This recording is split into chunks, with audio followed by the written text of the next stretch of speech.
Excelsior! And if you know what that means, you're probably doing a hand solo tonight. Welcome to the Nerdy Pop Culture Cunt Stream, folks. We got to say, well, these are the guys that showed up. We got Schmeckel. We got Igor, also from his own little podcast, Palace of Geekdom. We got Darnell, who is equipped with a rather envious avatar, I'm thinking. Yay. You're welcome. I love it. You're welcome. And then we have Matt, one of his co-hosts from one of his other streams, who is our first time meeting him. How you doing, my dude? I'm good, and I want to clarify that Darnell's my co-host. I run the channel. I'm the one who's always dominant. I'm on top, bitch. Look, save it for the bedroom, all right? I'm tired of hearing this faggotry here. Now kiss and make up. I actually tried getting some quality guests, but they said no. So we're stuck with these guys. Well, we do have someone good popping in a little bit.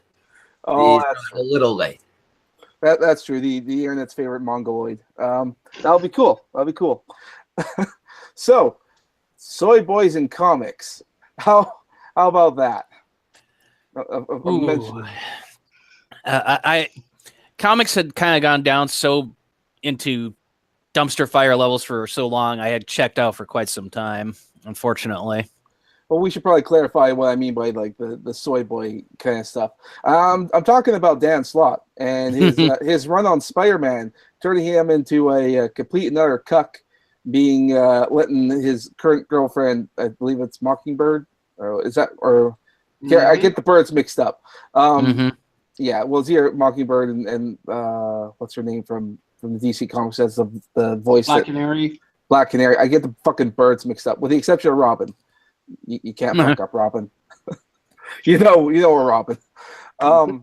Yeah, apparently he's off Spider-Man, and he's working on Iron Man.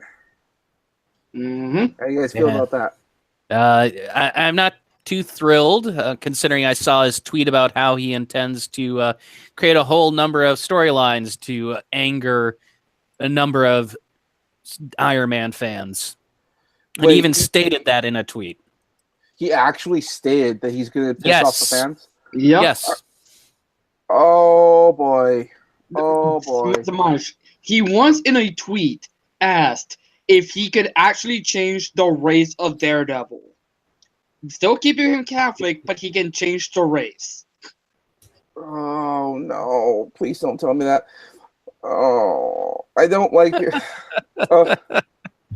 It's like watching a puppy get kicked. No, Igor is worse because we've read his stuff for a long time. It's seeing the puppy getting raped and thrown through a bridge. I have his tweet up right now. He says, I got lots of Iron Man stories mapped out. There's no brain swapping. Give me some credit. I've found some all new ways to piss some of you off. It's like he's not even trying to hide the fact that he hates his own audience. I mean... Yes, he legitimately does. Considering the fact that he's the most famous he's pretty much the comic book version of Steve Shives. Yes. Yeah, that sounds about right. Luckily, I haven't been blocked by him yet. But I mean, I think the reason I haven't is because I specifically told him I'm a minority. Oh, you think that's a requirement, is it? Because you can't tell me I'm wrong. I'm a minority. Because there was a specific time where he and I were in a spat, and he told me that I was white. It's like, look at my picture, and he's like, oh, and then he immediately stopped talking. You don't fit his narrative.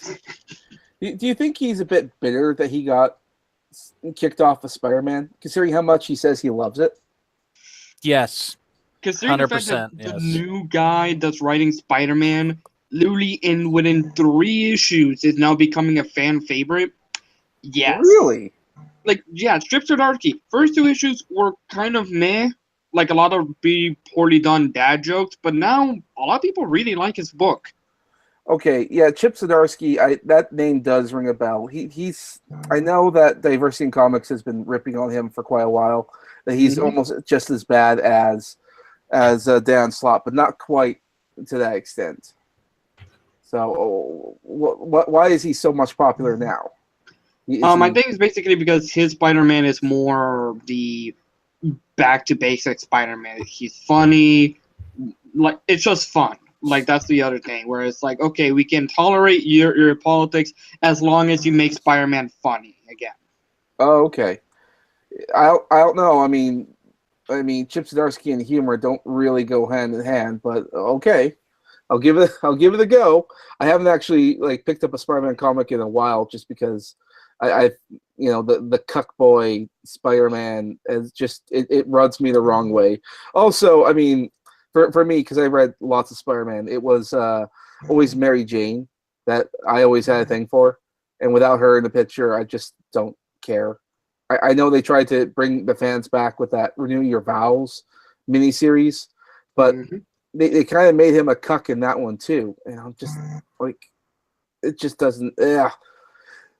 Renew Your Vows was good for the first 6 or so issues, and it started going to hell around the halfway point, and it's probably going to get even worse now because the new writer on the book is Jodie Hauser, and she's attracted a bit of controversy for being one of those a creepy Facebook groups that conspires assault DNC at a con. So. Oh yeah, is this one of the people that was planning to assault Diversity in Comics at the New York Comic Con? Mm-hmm. Yeah, she was in that group. So. Is she part of the Milkshake crew? Not technically, but yeah. Okay. The Milkshake crew, the most forced meme they've ever tried to make of themselves. No one wants to go to the yard with them. No. Schmeckle, what the hell's on your head? You're wearing the merchandise of the cuck. Catch you. And he's also wearing a Deadpool shirt. He is wearing a Deadpool shirt. Okay. Yeah. I saw a comment in the chat that I really, really like. The Caucasian Sensation says, I hate the Robbie Reyes Ghost Rider. I couldn't fucking agree more. I gave it a shot. I didn't mind the aesthetics for the first little bit because I actually liked the artists they had working on. But once he stopped working on it, it just sort of started going downhill for me. And I'm like, I'm not reading this anymore. This is nonsense. Yeah, I like the first arc when they showed that he was going to be just like a brutal, not really Ghost Rider, but just possessed guy. But then yeah, after the first writer went off, it's just like, blah. And I actually, when they brought Ghost Rider into the TV series of Agents of S.H.I.E.L.D. I was just about to ask about that. Well, what did you think of him there? Well, I stopped watching Agents of S.H.I.E.L.D. after a while because it's pretty bland and fairly boring. I'd say this season's actually gotten back to its roots. But yeah, the last season was just abysmal. Yeah, but when Ghost Rider came in there, I my interest immediately came back. Now, granted, it was Robbie Reyes, and I'm like, The muscle car was cool. The muscle car was cool, and actually, the flaming skull arm actually was really cool. Yeah, they did it well. I wish I could have seen the flaming skull guy, the Ghost Rider, more than could actually Robbie Reyes. But then again, that's the same thing with any superhero. I want to see Spider-Man wearing the mask. I'm actually not all that concerned with Peter Parker. Mm-hmm. I want the superheroes, damn it. But the thing is if they don't do Peter Parker, they're not going to do the Black Kid. They're going to do Spider-Gwen. Well, they probably we're going to get that definitely. I don't know if any of you have seen the trailer for the animated Spider-Man movie, but I guarantee you Spider-Gwen will be in there. And that's because they're going with the Spider-Verse. Thank you, the Spider-Verse storyline. So, I mean, at the end of the trailer, I mean, because it's Miles Morales, he's the main character. And at the end of the trailer, he's sitting on a bench with Peter Parker, and he's like, "How many Spider-Men are there?" And that just sort of leads you to think, "Oh my God, we're gonna get Spider-Gwen, we're gonna get Silk, Spider-Pig, anything you can think of. They'll be fucking everywhere." I hope I'll see a Venom. No. See, I like the idea of them doing the Spider-Verse now. keep the focus where it should be. Maybe bring Miles Morales in like they did in the comics. Don't branch out to fucking Spider-Gwen and forget about Spider-Man. Yeah. I mean, like, this is the kind of storyline that can only really work in an animated movie, because otherwise, if you're doing a live action, you have to cast all these different actors to be in all these different roles and be all these different spider suits and everything else. It's just more feasible to do it animated. And besides that, they probably wouldn't be able to make it into a movie. It would probably be super expensive. Or just really lame, because think about it, they're going to try to do something like that in 2 hours, and being a film, they're going to have to establish everyone in the first hour, and then the last hour will be somewhat interesting. Yeah, well, I mean, part of the reason why all these Spider-Men were so, I call them Spider-Man, but part of the reason they were so good is because they had their own little runs, because you had, like, the Spider-Man from this run, Spider-Man from that run. They even got the different Spider-Man who was in the, the Twinkie ads.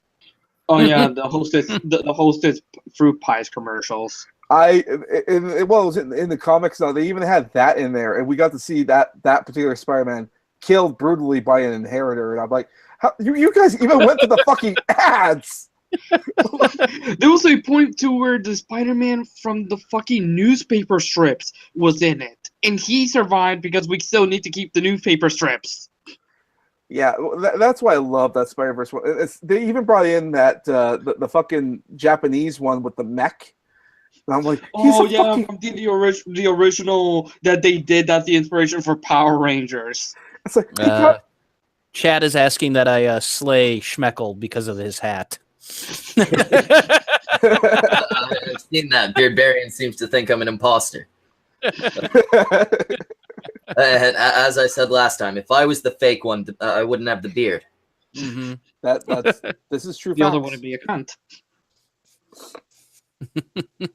This is true. The Schmeckel imposter would have no beard, and he would be a much nicer guy. Yeah, I guess that is kind of true. But I mean, yeah, you're showing your nerddom with your Spider-Man love. So. Exactly. I mean, Spider-Man got me through some very confusing youthful times. Oh god, this is gonna be like a Jessica Jones situation where I was gonna say this is a Jessica Jones situation where we're gonna find out that you masturbated to a picture of Spider-Man. Well, I think we've all masturbated to pictures of Spider-Man. Have you seen fucking Tobey Maguire's Spider-Man? Do you have weird kinks? This is coming from someone who worked at a BDSM club. Garfield is prettier. Why the fuck have I never heard that story? Yeah, one of these days we'll have to talk about the Hellfire Club in the X-Men universe, and you'll have to tell us about your experiences, because they'll probably be identical. Probably not. Oh, come on. With mind-altering drugs, anything is possible. Although, I know that they are working on a Hellfire Club TV series, so, I mean, maybe that'll be the time to bring it up. Oh, okay. That'll be interesting. But for me, if I had to, I guess we should ask the question of, like, which comic book character would you like to fuck? And let's go top 5. Because I am curious. Mine would have to be number 1, Mary Jane. I would do Mary Jane, totally. Jean Grey. Jean Grey? Yeah, I can see that. Followed very closely by Carol Danvers before she was a dyke. Rogue, if it didn't mean my death. I know, right? Oh, Rogue's like my top second. Yeah. Matt? I go Starfire. I was had a thing for Starfire. I could see that. I can understand it though. Original or new or modern? Your choice. Original, definitely. Modern Starfire is getting progressively more mannish, unfortunately. I'm gonna get very judged for this, but Blink. Yeah, I'm cool with Blink. But the one from the Exiles, not the 616 one. Yeah, I can see that. We all know mine, Scarlet Witch. Yeah, she'd probably be up there. Mystique, if we're being logical, because then I can fuck any of them. I could see that. Everyone's go-to for like, well, if I just pick her, then I get everyone. Exactly. You win. Well, fair enough. But just based on their regular looks, I'd have to give Mystique a hard no. For some reason, the pink chick does it, not so much the blue one. I like Mystique, but yeah, I liked her old outfit with the white dress and the little skulls around the belt area. You know who I'm talking about from the comics? Mm-hmm. Yeah, Mm-hmm. yeah. That's the one. I was so disappointed when I saw the X-Men movie, and she was just all naked with the little blue hairs. I'm like, I get what you're going for. I just don't like it. You know we're hardcore fans when we're saying we're disappointed we seen her naked. Yeah, Could be worse. They could have turned her into a furry. They went the reptile route. They could have gone the furry route. Yeah, I could see that. Who knows? With maybe we know that the X-Men is going to get rebooted once the Fox buyout goes through. We know it's going to happen. So here's hoping that we get like a more accurate X-Men, but at the same time, do we really want that? I mean, Yes, definitely. Yes. okay, all right. Except for the fact that they can't get Hugh Jackman again. Mm-hmm. I don't think they'll find a better Wolverine. Well, you know what? I think that they could work that in somehow. I think with the current run in the comics, you could bring in Old Man Logan. Yeah, that might work. But he's already checked out of the character, though. Well, he's checked out the current character. I mean, Sure. he did say he'd love to come back for an Avengers movie, and maybe if you run some time shenanigans, you could do that. Which does bring up the other point: the Infinity Stones. Did we ever get the Time Stone? I don't know. Yeah, Have we they- did. Doctor Strange. Yeah. Oh, the eye. Oh, yes, Yeah, the Eye yeah. of Agamotto. Manipulating time, yeah. I didn't think about that. All right, they The did only bring. one we're missing is Soul. Yeah, I am curious about that. God, we're bouncing back and forth. Which I just love the fact that yes, we're potentially getting the Soul Stone in the Black Eyes movie. The Soul Stone, the Black Eye movie. Oh. It's the Soul Stone. You should just embrace the fucking memes with this stuff. Just go with it. Like Guardians of the Yeah. Galaxy had that thing Mhm. towards the end. It was fucking amazing. Just embrace it. Just go campy. It works. It did. It really. Even the sequel. I'm split. I know some people are like, well, the first Guardians of the Galaxy was much better than the second one. I'm like, I don't know. I liked them. They're really close for me. I like them. I like the story in the first, the characters in the second. My only problem with the second one is it's the same problem I have with Thor Ragnarok. There's too much fucking humor. And I understand that it's a comedy, but I think they're going way too overboard with it. You felt they went a little too hammy with the second one. Yeah, and it's sort of like in the first movie they let it breathe. They let like dark moments be dark, happy moments be happy, and they just sort of let it go. But in the second one, it was like there is no room to breathe. There must be a joke every certain amount of time, and it just kind of took you out of the experience. And it's the same thing I had with Thor Ragnarok, because like spoiler alert to anyone who hasn't seen that movie. Asgard gets destroyed, and it's a devastating moment, and there's a joke immediately. It kind of felt disrespectful, and it definitely took you out of the moment. And I just did not like it. Okay, but do you think maybe they're trying to go more a route of levity going forward, as levity being comedy and just happier? Because comic movies in general have just been dark for what, the last 20 some years, going back to Batman. Well, I get it, but if it ends up being formulaic and you expect that with almost every other movie, then there's nothing new to expect. I think I think But they're every just- movie's been formulaic. I mean, when Well, it comes to hero movies lately. well, you're right. That's why Guardians of the Galaxy was such a breath of fresh air, is because it hadn't met the mold. It risked being different. and that was a good thing, and that's why I worry that they're about to go formulaic with the whole humor thing. And you're absolutely right. I think the part of the wonderfulness of Guardians of the Galaxy is that compared to other sci-fi movies at the time, which is all dark and dreary and realistic-ish, and everything had like either a brown or blue filter on it. I mean, and here you see Guardians, it's just bright and colorful. It was amazing. And you're right, it was a breath of fresh air. And it was all very colorful. And that's one of the other reasons I actually like Thor Ragnarok, because it was very colorful compared to the other ones. And that's great. And you see, the problem with all these like all these like, you know, dark superhero films, it wasn't like necessarily that they were dark, it was that they sucked. It's like Yes, this is true. Yeah, I did like the first Guardians a lot, not because it had like, you know, a lighter, more humorous tone, but it felt like they were putting like more effort into it than usual. Then you had the sequel, which I didn't hate, but it felt like attempts to recreate the original. It was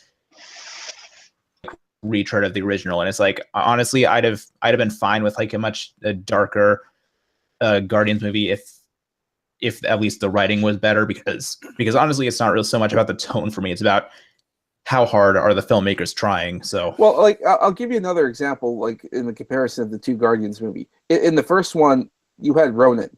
There was not a joke to be had with Ronan. Go ahead and try it. It's really hard to do. Even when like Star-Lord tried to do that dance off to distract him, he was not laughing. He looked more confused than anything else. But which is why it was a distraction. Which is why worked great. It worked great. But then you look at Helena, and like who was that guy who was like her henchman or whatever? They were trying to add some humor. Thank you. They were adding some humor with that, and they had other humor in other parts. And it just didn't have the same. I have to say though, part of me kind of wishes they had used. Granted, it was just a cut, you know, like flub scene where he's like, "Your dance off is accepted," and he actually starts busting a move. I almost kind of wish it was that way for just a few seconds before he like dropped the hammer. Absolutely, I love that. I love. Igor, really now that you mentioned that, that's probably going to be like an alternative ending to the Telltale games. Ultimate dance off. It might be an unlocked feature if you answer the certain questions and pathways. This is how you unlock the dance off. I could see that. I could definitely see that. Yeah, I was also going to say that because this also occurred to me. I love the Marvel movies. I wish they'd stop killing off the villains. Yeah. Like, you have like the Avengers, you have the Guardians, you have all these teams, but then all the villains just die. And I would love to see the villains like work together or have their own little team, because then it just creates an epic moment. But that's not. Well, I don't mind that they kill. So sorry, you can go for it. I don't mind that they kill off all the villains, because honestly, most of them are the same. Like Ronan and Red Skull. They're pretty interchangeable. So it's like, I get what you mean there. You know, they can be interchangeable, but you do run into the issue of, you know, you're going to start out of the well. Yeah, you're going to start running out of the best villains you can have. You're going to start running into we got to have Laserface. We have to have more Laserfaces because, you know, we've killed off all the other A-listers. We can't do Annihilation. We can't do Annihilation Conquest. Why? We killed off Ultron already. Well, here's the thing about the characters, that because you're absolutely right, they're very interchangeable in a lot of ways, but because of that, they have room to grow. So in a sequel movie, you can actually have a lot more. You can do a lot more with them because they didn't have time to grow. So in the future movies, you can actually have more character development with the villains. Good comparison is. Sorry, go ahead. Because really, the only villain that keeps surviving is Loki. Well, that's the point. I mean, if you saw the first Thor movie, Loki really wasn't all that entertaining. He was as generic as all the other villains. He was a pretty boy villain. But thanks to the sequels, he grows as a character. Mm-hmm. You could have done that with all the other villains as well, but you can't because you keep fucking killing them off. That's why I'm kind of really happy, really happy that they fucking kept Baron Zemo alive. Yes, and you need him to stay alive. I would have liked it maybe a little bit more if Red Skull was going to be around, but who knows? And he could be. He very well could be, because like at the end of Captain America, they had like a portal open with the Tesseract or something. We don't know where that went. He didn't officially die, and then, frankly, if you killed off the Red Skull, I would have been disappointed. So, yeah. So I'd like to see him come back at some point, and he could. You just want to see him roll in with a bunch of space Nazis. And it could totally happen. Igor, just imagine a movie where they have to reconquer the moon from the Nazis. Iron Sky is a real thing. And literally, one of the lines someone says is, "Hey, didn't you have a Polish grandfather who fought these guys?" Oh my god! Hey, Ian, how's it going? Hey, good. How are you? Oh, good. We were just sort of talking about Marvel movies and the villains. We talked about how they keep killing them off and who. And they're terrible villains. Like, they're all paper thin and they have no motivation. And all right, we just went over this, but we'll go over it quick again. You're absolutely right. Here's the thing: because they're all paper thin and generic, it gives them room to grow in future movies. Hopefully. Well, see, that's what happened with Loki, and that's why he keeps coming back, and that's why he's interesting. Yeah, unlike fucking Ultron, who's but terrible. If you look at like his first appearance, he's just as generic as all the other characters, but because he grew in sequels, he became better. And you could have done that with all the other villains, but because they keep killing them off, they can't grow.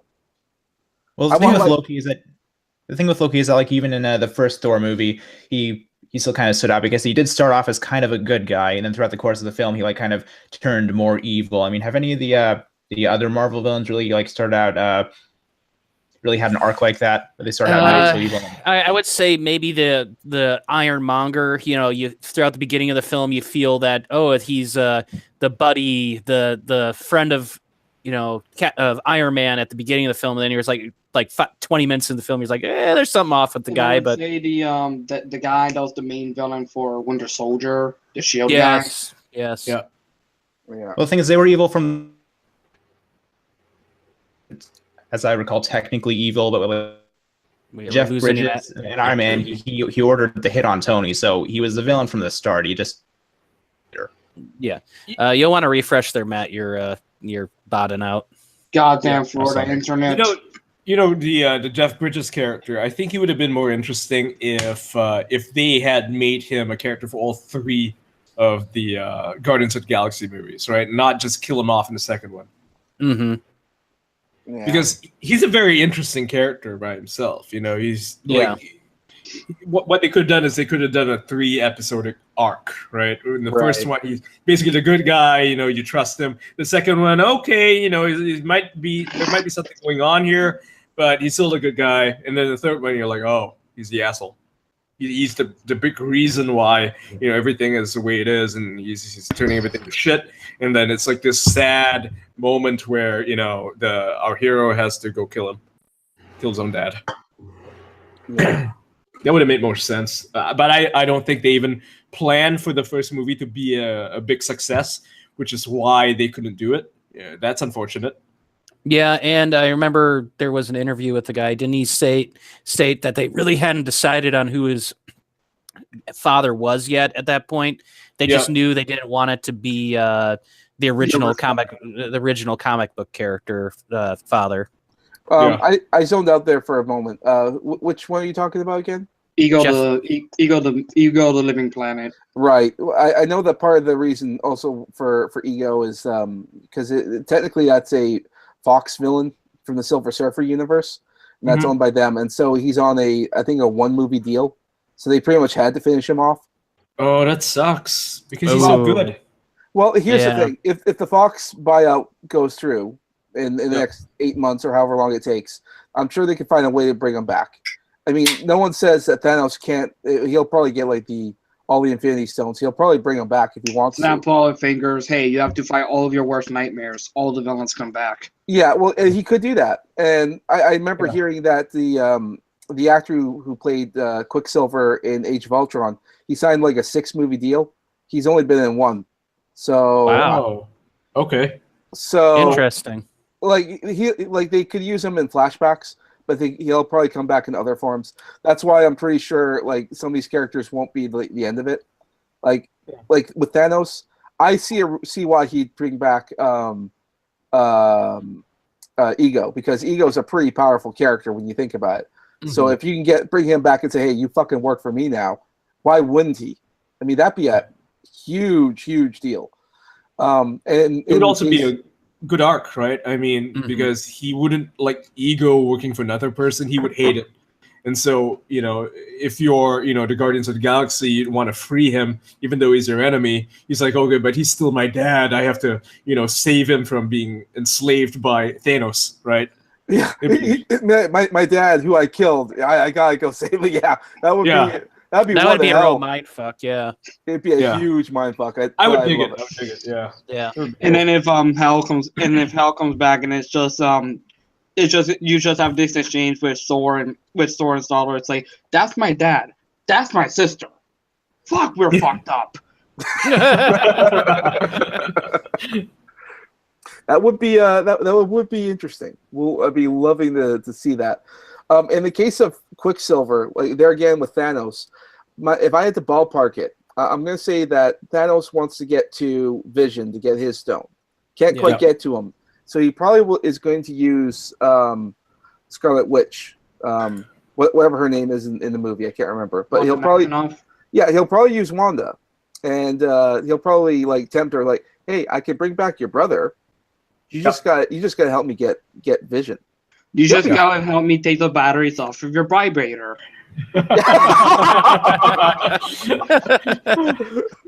I could see him coming back because of that.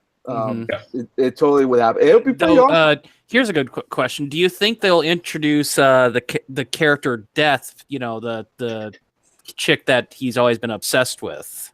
If they don't, they're doing Thanos wrong. Yeah. Well, there was rumors that that Hela from Thor Ragnarok will be playing that role. I don't know if that's true or not. I could see it happening, but I would like to see Death. I don't know if it would though. Some rumors about Death, like I think Ava Green was rumored for the role. So, she's pretty awesome. Yeah, she would fit it. Oh my god, Ava Green in a fucking. First of all, I would be jizzing on theater. Second of all, we're gonna see fucking nudity in the Marvel film now because she's fully focused in everything. She wasn't nude in Kingdom of Heaven though. One movie, goddammit, but she was nude in She was nude in Sin City and 300. Oh yeah. She was nude in pretty much everything. Yeah, James Bond. I could see that. We'll see how that plays out. Comeo brings up a good point. They could tie in Deadpool then, if the acquisition of Fox goes through. Yeah, that would be a good way. I foresee that it's going to go through, but it depends on the government and if they'll allow the buyout to go through. Here's hoping, because if that is the case, then Marvel's always wanted to get Galactus in the cosmic universe, and he'd be the big. Oh yeah. He should be the big bad guy, yeah. But then you need a Silver Surfer, which is why you have the guy on. You'd have to have someone cast as him. Yeah, they'd have to do a not shitty Silver Surfer movie. Yeah. And I think you can leave out the Fantastic Four because those guys suck. Well, they are probably going to do the Fantastic Four. And why wouldn't they? They don't need to do a Fantastic Four movie. They can be support characters. They can be the people that's just there. Fucking reboot it like a billion times and just suck. Realistically, all they should be is a build up to Franklin. That's all they're needed for. A little bit as the history of superheroes and all that, and then Franklin. I know that Fox has been in negotiation with Marvel on a couple different things, and one of which, because in the Guardians of the Galaxy, we got to see the Kree, and the Kree are always synonymous with the Skrulls, because they have the Kree Skrull War. Has been a big thing in the comics for a long time, but we never heard anything about Skrulls because we know that, at least when it comes to Super Skrull, it's owned by Fox. But the Skrulls themselves are kind of a shared thing. You just can't use any of the main characters from the Skrulls. So in other words, you have to make all new characters to make that work. No, they had some in one of the movies. I think it was the first Avengers movie. They had the Kotati or something like that, who were very similar. Chitauri. That's it. Very similar to the Skrulls. Mm-hmm. It's what they got to do sometimes when they don't have the rights. Yeah. I'd love to see them roll it together and get some proper Skrulls, though. Well, because even when they're not like transforming and all that, they look fucking cool. Well, and see, that was the other thing I was going to say, is that normally, if you're going to make like new characters, they usually make them in the comics first to test them out, see how the audience thinks, and then they'll introduce them in the movies. That's sort of what went on with like Carol Danvers, like Captain Marvel, in her new outfit, and that's why they're using it in the movies. That's sort of a test go. It's sort of a hit or miss, because I fucking hate the new Captain Marvel. I hope they don't do Squirrel Girl, because No, the best comic for Squirrel Girl is the one that was a fan made one where Squirrel Girl the is Dr. Doom one. Yes, where she's You're kind a of good man, Peter Parker. There was Quick, Squirrel Girl, solve 1 + 1. Is it 2? Potato. There were They could easily do something good with Squirrel Girl if they did. It had to be a standalone movie. Great Lakes Avengers, and they make it a comedy based on how shitty the team is. Well, there was talk of a TV series, possibly on Netflix. It'd be almost like a sitcom. That'd be fine. Yeah, I'd be okay with that sort of thing. You know, you just can't have it be a part of the Marvel comic universe in the movies, because you don't want her fighting next to fucking Iron Man. The Squirrel Girl is not going up against fucking Ultron or some shit like that. No. Yeah, no. I know that show, because they were going to do it with a couple other heroes, but that show was shelved for a bit. The idea wasn't canceled. They already had plenty of actors to fill the roles, but it was shelved for a bit, and a lot of people are assuming it was because of this potential buyout with Fox. Also because I remember that. Yeah, there were a few episodes of it. Were there? They started filming it, and then they think they stopped for a bit, because if this goes through, because they can't say mutants, because Squirrel Girl is a mutant, right? And they can't do that. Okay. So if the buyout goes through, then that leaves them up with more options, and then they could bring in like Marvel characters and all that. I'm still curious to see how they're going to add mutants into the MCU. I don't know how I would hate to see that. Yeah, I just don't see it happening, because for me, the thing I really think about it is, Infinity War happens. Samuel uses his Wanda, like we were saying, and she has a psychotic breakdown, seeing Vision, and that's how the mutants happen. It's her having a mental breakdown. Mm-hmm. Maybe. They haven't been, introduced into any of their properties. That's the problem. Like, even their Netflix stuff doesn't have any mutants in it, which, if you're going by the actual comic book timeline, people in Hell's Kitchen are dealing with mutant problems as well, right? Yeah. Well, I know that they were going to do a series of TV shows, because I think from a legal perspective, you can say like mutants and all that kind of stuff in TV shows. You just can't do it in movies. Now, I know that they didn't do that. At least my theory is they didn't do it because they wanted to keep in good faith with Fox. So that way you can get characters. And in doing so, that's how they were able to get Ego and other certain characters. And so that's part of the deals. And also that's how you're able to get, what's his name, Josh Brolin, I think, who does Thanos, to play Cable in the Deadpool movie. So, I mean, they play nice as best they can. But, yeah. We're going to break the universe, to just randomly add the X-Men to the setting, because the whole Civil War thing, like if you read the comic, the actual Civil War involved mutants. There was a Mutant Registration Act. There was a whole Civil War. But in the in the Marvel comic universe movie series thing, there is no Mutant Registration Act. It's just more like Superhero Registration Act. Yep. Though, could you imagine having Cable and then Thanos standing there? It's like, I don't know why, but I think that guy's pretty good looking. If they finally... Have you heard Chris Evans talking about the potential of him replaying Johnny Torch? And it's like, I would love to be playing Johnny Torch again, because I would deliberately have it that the lines I would have to act and interact with myself at the same time as both Captain America and Johnny. I don't know. They have to CG him to bulk down because he's fucking ripped. Yeah, he wasn't before. No, he fucking built up that muscle. I'm just saying the joke. I'm just saying the joke would probably just be like John. They would acknowledge the fact that they look identical. Johnny would use that as a ability to hit on every woman in the MCU before Cap just throws his shield at him and says, "Stop ruining my reputation." That, or it's a sore spot with Shield, and it's one of the rules you don't mention that they look alike. All blondes look alike. All blondes look alike. God damn. Yeah, it'd be cool to see. I don't know. I hope this buyout goes through. I want to see Spider-Man and Deadpool hanging out. I just want to see it. It's just fucking awesome. Oh yeah, you gotta have the two of them together, no doubt. They're so polar opposites. It's so fucking awesome. Oh no, Spider-Man, Samuel Jackson. I mean, not Spider-Man. Deadpool and Samuel Jackson's Nick Fury. You just imagine Samuel Jackson actually getting to say motherfucker in a Marvel movie. Oh yeah.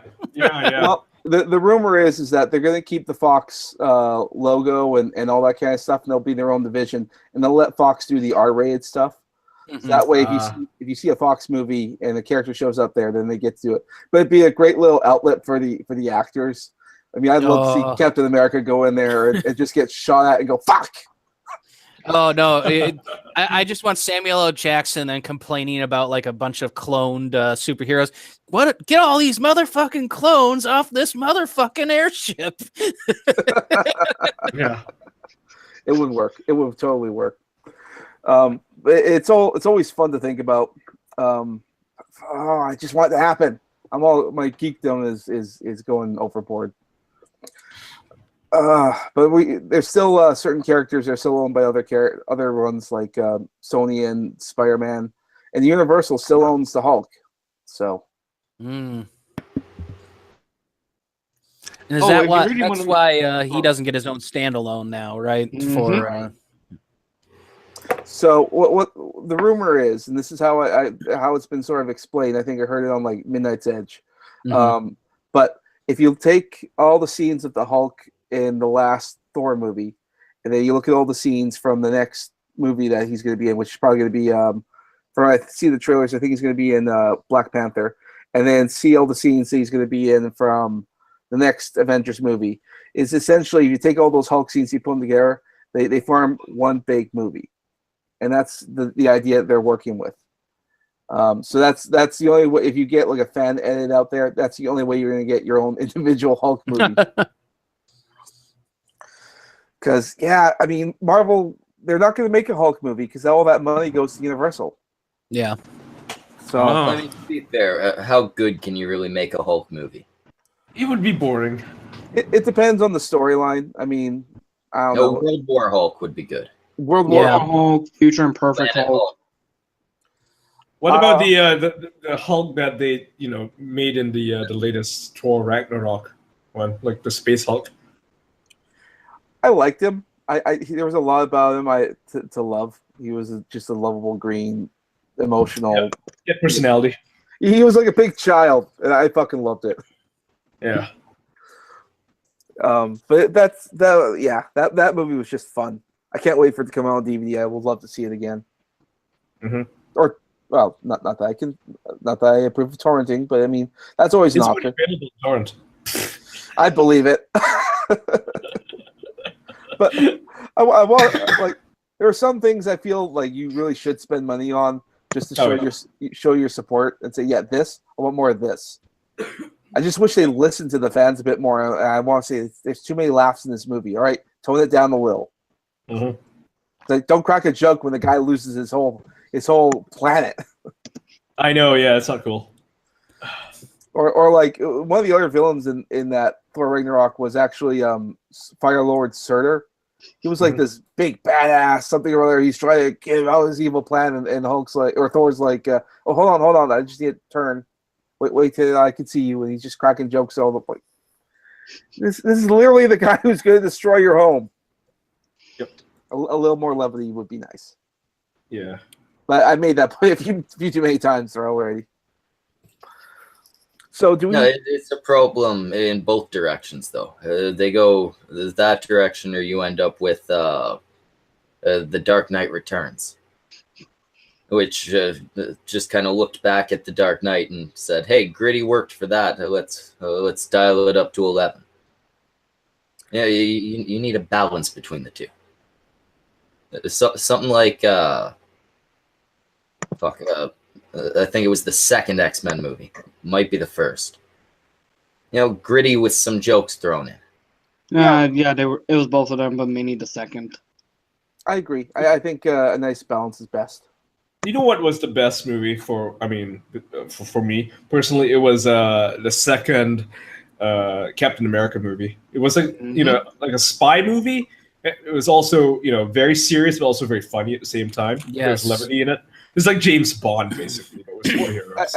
I think what's also great about that is it's a very different movie than most superhero movies because it was a political drama more than anything else, and that's what made it so good. It was really good, yeah. I think we need more movies that are different. Like Deadpool was great because it was an R-rated comedy, and in a family-friendly environment of superhero movies, we needed that. No, speaking of the Deadpool movie, I remember when Ren and I went to see that in the theaters, and someone had before the movie started. We're sitting there, we're looking at the audience from the far back seats, and we noticed that there's a family with like a bunch of like 6-year-old kids. They get to the strip joint scene. You just see them all get up. Igor, I can beat you on that. Because I took a bunch of friends that never even heard of the character beforehand, and the moment it was like, you're thinking this is a superhero film, they're really going, what the fuck did you take me to? I was a fan of Deadpool before Deadpool was popular, okay?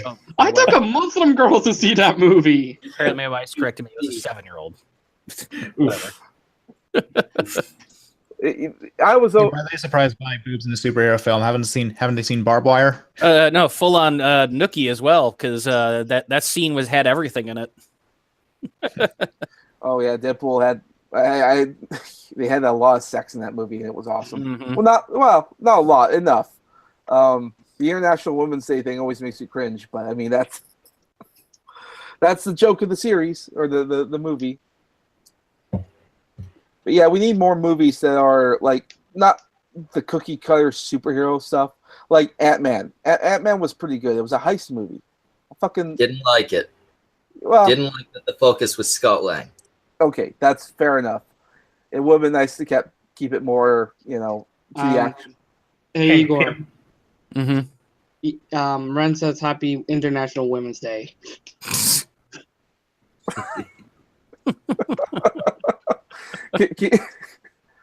Not live on the stream, my dude. All right, tell her to just wait till you're off air. Not happening. Unless you want to put on a Deadpool mask, all right, then we'll make this interesting. There's no way we're allowed to stream what he's gonna do if he puts on the Deadpool mask. Only if we keep it above the belt. Keep it above the belt. Okay, but above whose belt? Does it really matter? Yeah, you guys are just gonna have to tilt the camera up. We'll just enjoy the noises. Enjoy the noises. God damn. We'll have fun guessing whose screams are whose. The higher pitched ones are Igor's. I have weird kinks. I guess. Goddamn. Anyway, so Remember, Igor, the safety word is banana. I'm not the amazing atheist. Oh, that's a good point. Banana wouldn't be a good safety word for TJ. You can't use a word that's going to come up in everyday conversation. That's part of his sex play. Oh my god. God damn it. Well, I mean, how practical is it? Fucking safe word, banana. He's asking for another one shoved up his ass, and the lady's gonna stop. She's gonna be like, "Oh, I'm sorry. Was I doing it wrong?" And he's like, "No, I want another fucking banana up my ass." And she's like, "Okay, I already stopped." You're sending mixed signals. My ass is playing tricks on me. Ew. The fuck? Speaking of the bananas, Samaj, that thing we were working on, the comic thing. Hoi, hoi? There is a banana TJ scene. Okay. I mean, he can't be called TJ, obviously, for legal reasons. But you get the privilege of drawing that. Hey, I'm so honored. No, not even the privilege, the honor. Just for shits and giggles, you guys should have just called it a BJ. Yeah, we'll just call him BJ. There's going to be... It's multiple panels long, Samaj. It's basically half an issue. Half an issue? What are you making me do? I don't like this. I did not consent. A lot of things and in a lot of detail. Last time you guys were talking about monkey rape for like 10 minutes. You're not consenting to this? Well, it's different. We're just having a conversation. Well, to be fair, a monkey does get raped in the process within these panels, with a banana by BJ. You're only allowed to talk about monkey rape while we're reading Dan Slott comics. Hey, that's not fair. There's no black people in Dan Slott's book. You went there at least, I guess. So, Edie, I like Or Dan it's me. Slott's Of course, I books. would go there. I like his you- Warhammer books. you wrote an article. I think it was last week about the Marvel guy who caused the uproar recently. Oh yeah, I did actually. Oh, is that the guy doing John. the cable artwork? Yeah. Yep. John Millen. Yeah, I heard about that. He's I wrote about it for Dangerous, Milo's website. Yeah, how is that turning? Like, for all, can you give us the lowdown for anyone who doesn't know what we're talking about? Okay, so the lowdown is that much like Ethan Van Sciver, who's a DC comic artist, he does the Green Lantern, right? The Hal Jordan Green Lantern Corps. Apparently, Ethan is apparently too good for our stream because I tried to get him on, but that's okay. To be fair, I mean, look at us, but go on.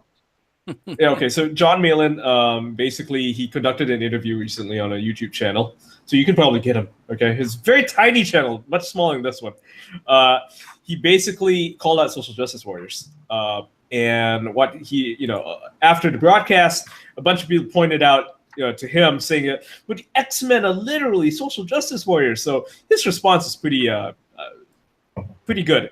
He said the X-Men are closer to the Jews in SJW Hitler's Germany fighting for freedom because they see ideologues rising, silencing them, weaponizing hate, racism, and socialism against people they claimed are the root of social ills.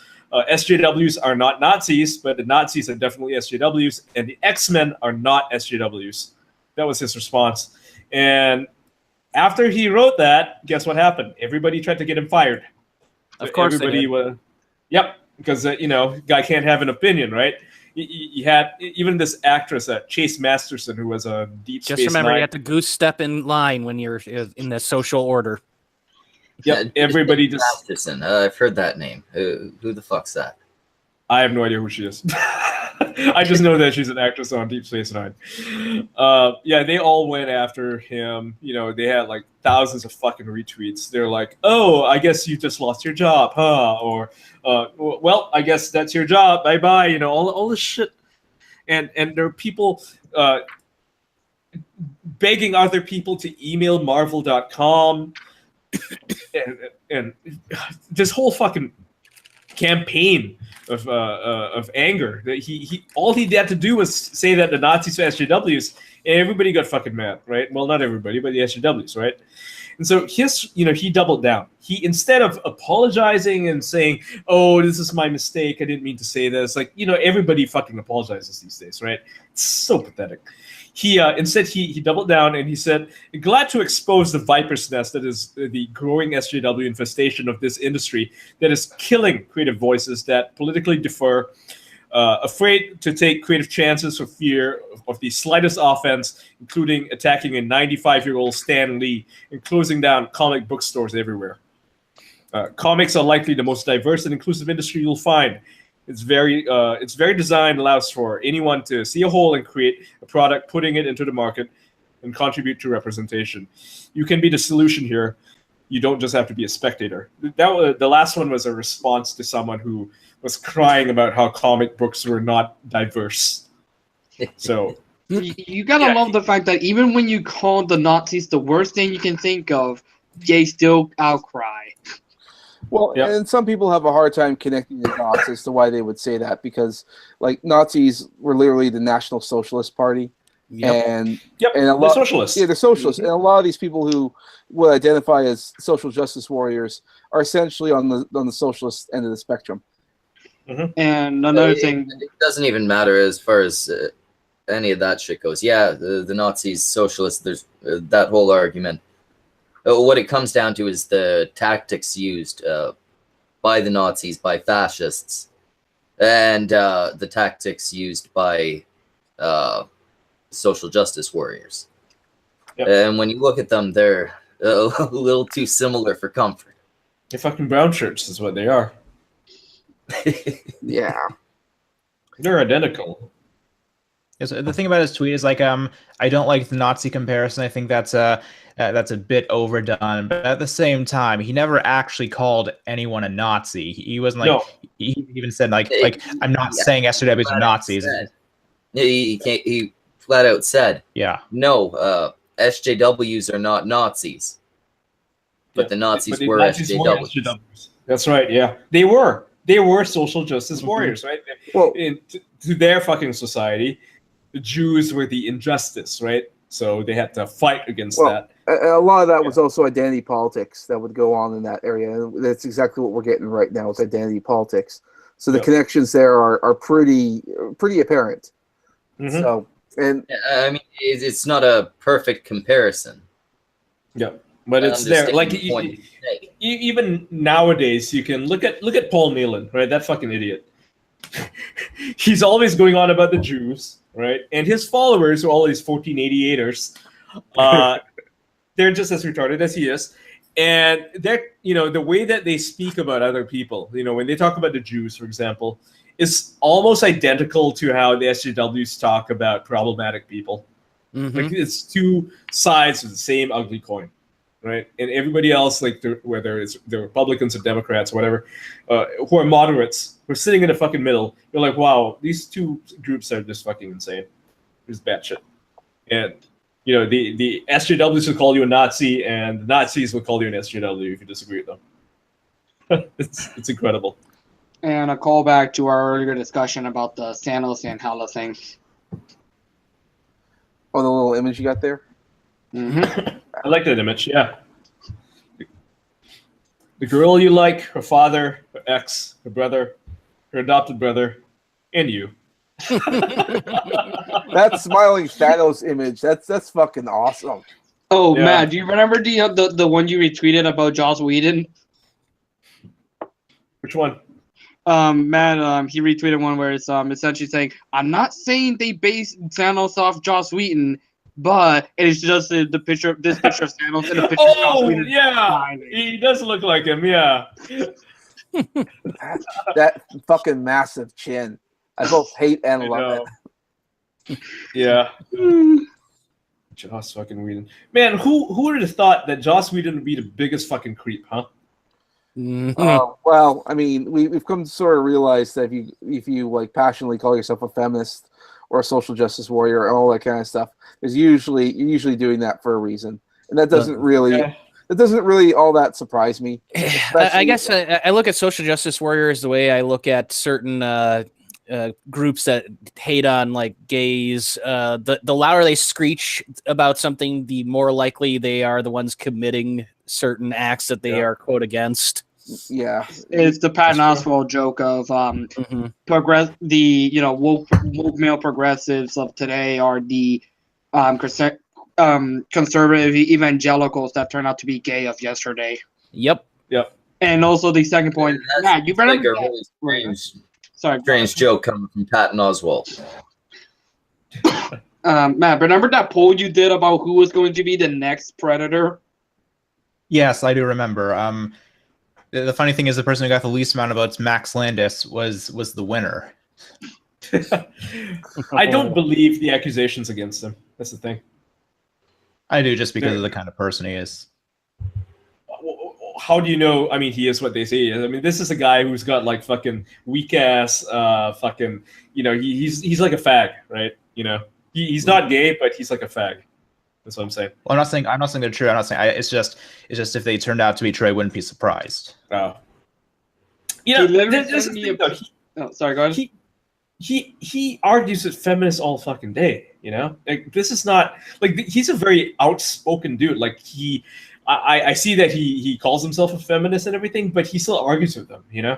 He doesn't like bend his knee and be like, "I'm sorry, milady," And that's what's very interesting about him is that he has his convictions. He believes in feminism, but at the same time he doesn't put up with their bullshit. Like the Mary Sue fucking hates him, right?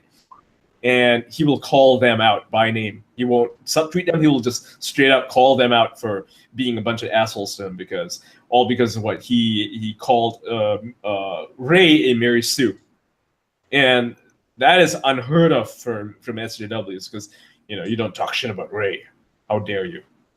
Well, the thing about Landis is he does piss off the feminists, but at the same time, he uses a lot of their tactics. Like I don't know if you know about this. He actually started kind of a humiliation campaign against some guy for proving his mother wrong in a comment section. He's like, this guy tried mansplaining to my mom about Indiana Jones, even though she worked on the Indiana Jones movies. Basically started this massive riot against this dude who turned out to be right in the end. So, he's kind of what he is. He's this guy who knows how to piss everyone off. He's this guy designed him.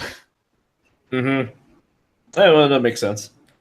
I don't believe the accusations though against him, or at least it's just one accusation, right? Everybody else has all this hearsay bullshit. But that one accusation comes from someone that who had casted in one of his YouTube shows, one of the wrestling shows, and I guess my understanding of it is that he didn't want to cast her in something else, and she wanted the role, and so she came up with this fucking thing. It's so deliberate, It's so deliberate, and there is no evidence at all that there are other creepy things because if you look at the comment sections where people are talking about this, there are other stories where. One that stuck with me was a woman saying that she was at a party once, and Max Landis was there, and she was there, and then there was this other woman talking to everybody, telling them about Max Landis, and Max Landis was in that group, and she was telling everybody about how Max Landis had creeped on her and all that stuff, and meanwhile he's actually standing there listening to her story. It's like everybody in fucking Hollywood has this weird story to share, but none of them have the actual experience. It's more like, oh, I heard from my friend that this guy was a creep. Like fucking Anthony Birch, right? The guy who wrote Borderlands 2. He calls himself what? Hollywood adjacent. They love that fucking word, adjacent. Hollywood adjacent. he was going on about how Max Landis has a bad reputation. Now this guy's a fucking creep. Well, I have a personal story about Anthony Birch and how he creeped on my friend, and how he took advantage of her, basically tricked her into, did the casting couch type thing, made her basically, promised her a job at Gearbox, made her sign a bunch of contracts, and made her do it like a test because she wanted to be a writer at a place. And then he basically tricked her into having sex with him. And then it turned out, like days later, that he had never sent in the HR forms, all the stuff that she signed. He never turned it into HR. Like, he had misrepresented himself. And this fucking creep is talking shit about somebody else. Like, give me a fucking break. What a fucking asshole. That's the first time I ever told that story to anybody. So that's fun. Wow. Yep. Oof. Yeah, that sounds real skeezy. Yep, there's a skis bag. Anthony Birch, Borderlands 2 writer. Cunt Stream's going to be getting shit tomorrow just for that 30-second clip. Man, we're getting notoriety points. We're getting up there, buddy. Don't worry. If we were gonna get shit over anything, it would have been the shit from a couple days ago. Yeah, Destiny. It would have been that. I don't think we're gonna be hit. Not by this one. Because Ian said kind of an open secret. Yeah, kind of an open secret by now. Because I think Bro Team Pill also heard the story from somebody else. This is a thing that apparently is done. I don't know all the details about his other activities, but he did definitely do this to my friend. Yeah. So it's probably a repeat incident. Typical predators, Disgusting. There seem to be a lot of those around lately. Yeah, he's a male feminist ally. He's gone so far as to inject feminism into Borderlands 2. The expansion pack. He had someone joke about like mansplaining and all that shit, and it's like, why would you put this shit in the game? God, you asshole. Well, tedious. And now going on another topic, I know this isn't necessarily nerd-related, but this is still an amazing story. The U.S. military bases were compromised due to Fitbit. Yep. Yeah, the GPS. How? The GPS tracking. So the GPS on the Fitbit worn by soldiers mapped out secret bases that weren't publicly shown.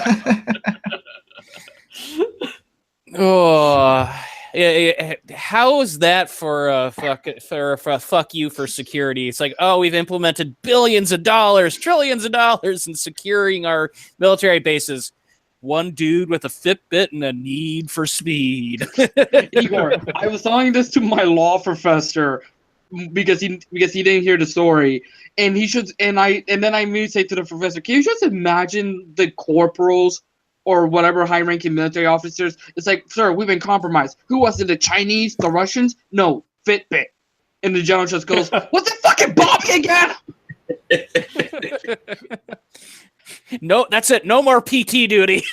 I'm gonna make him run. No, don't make him run.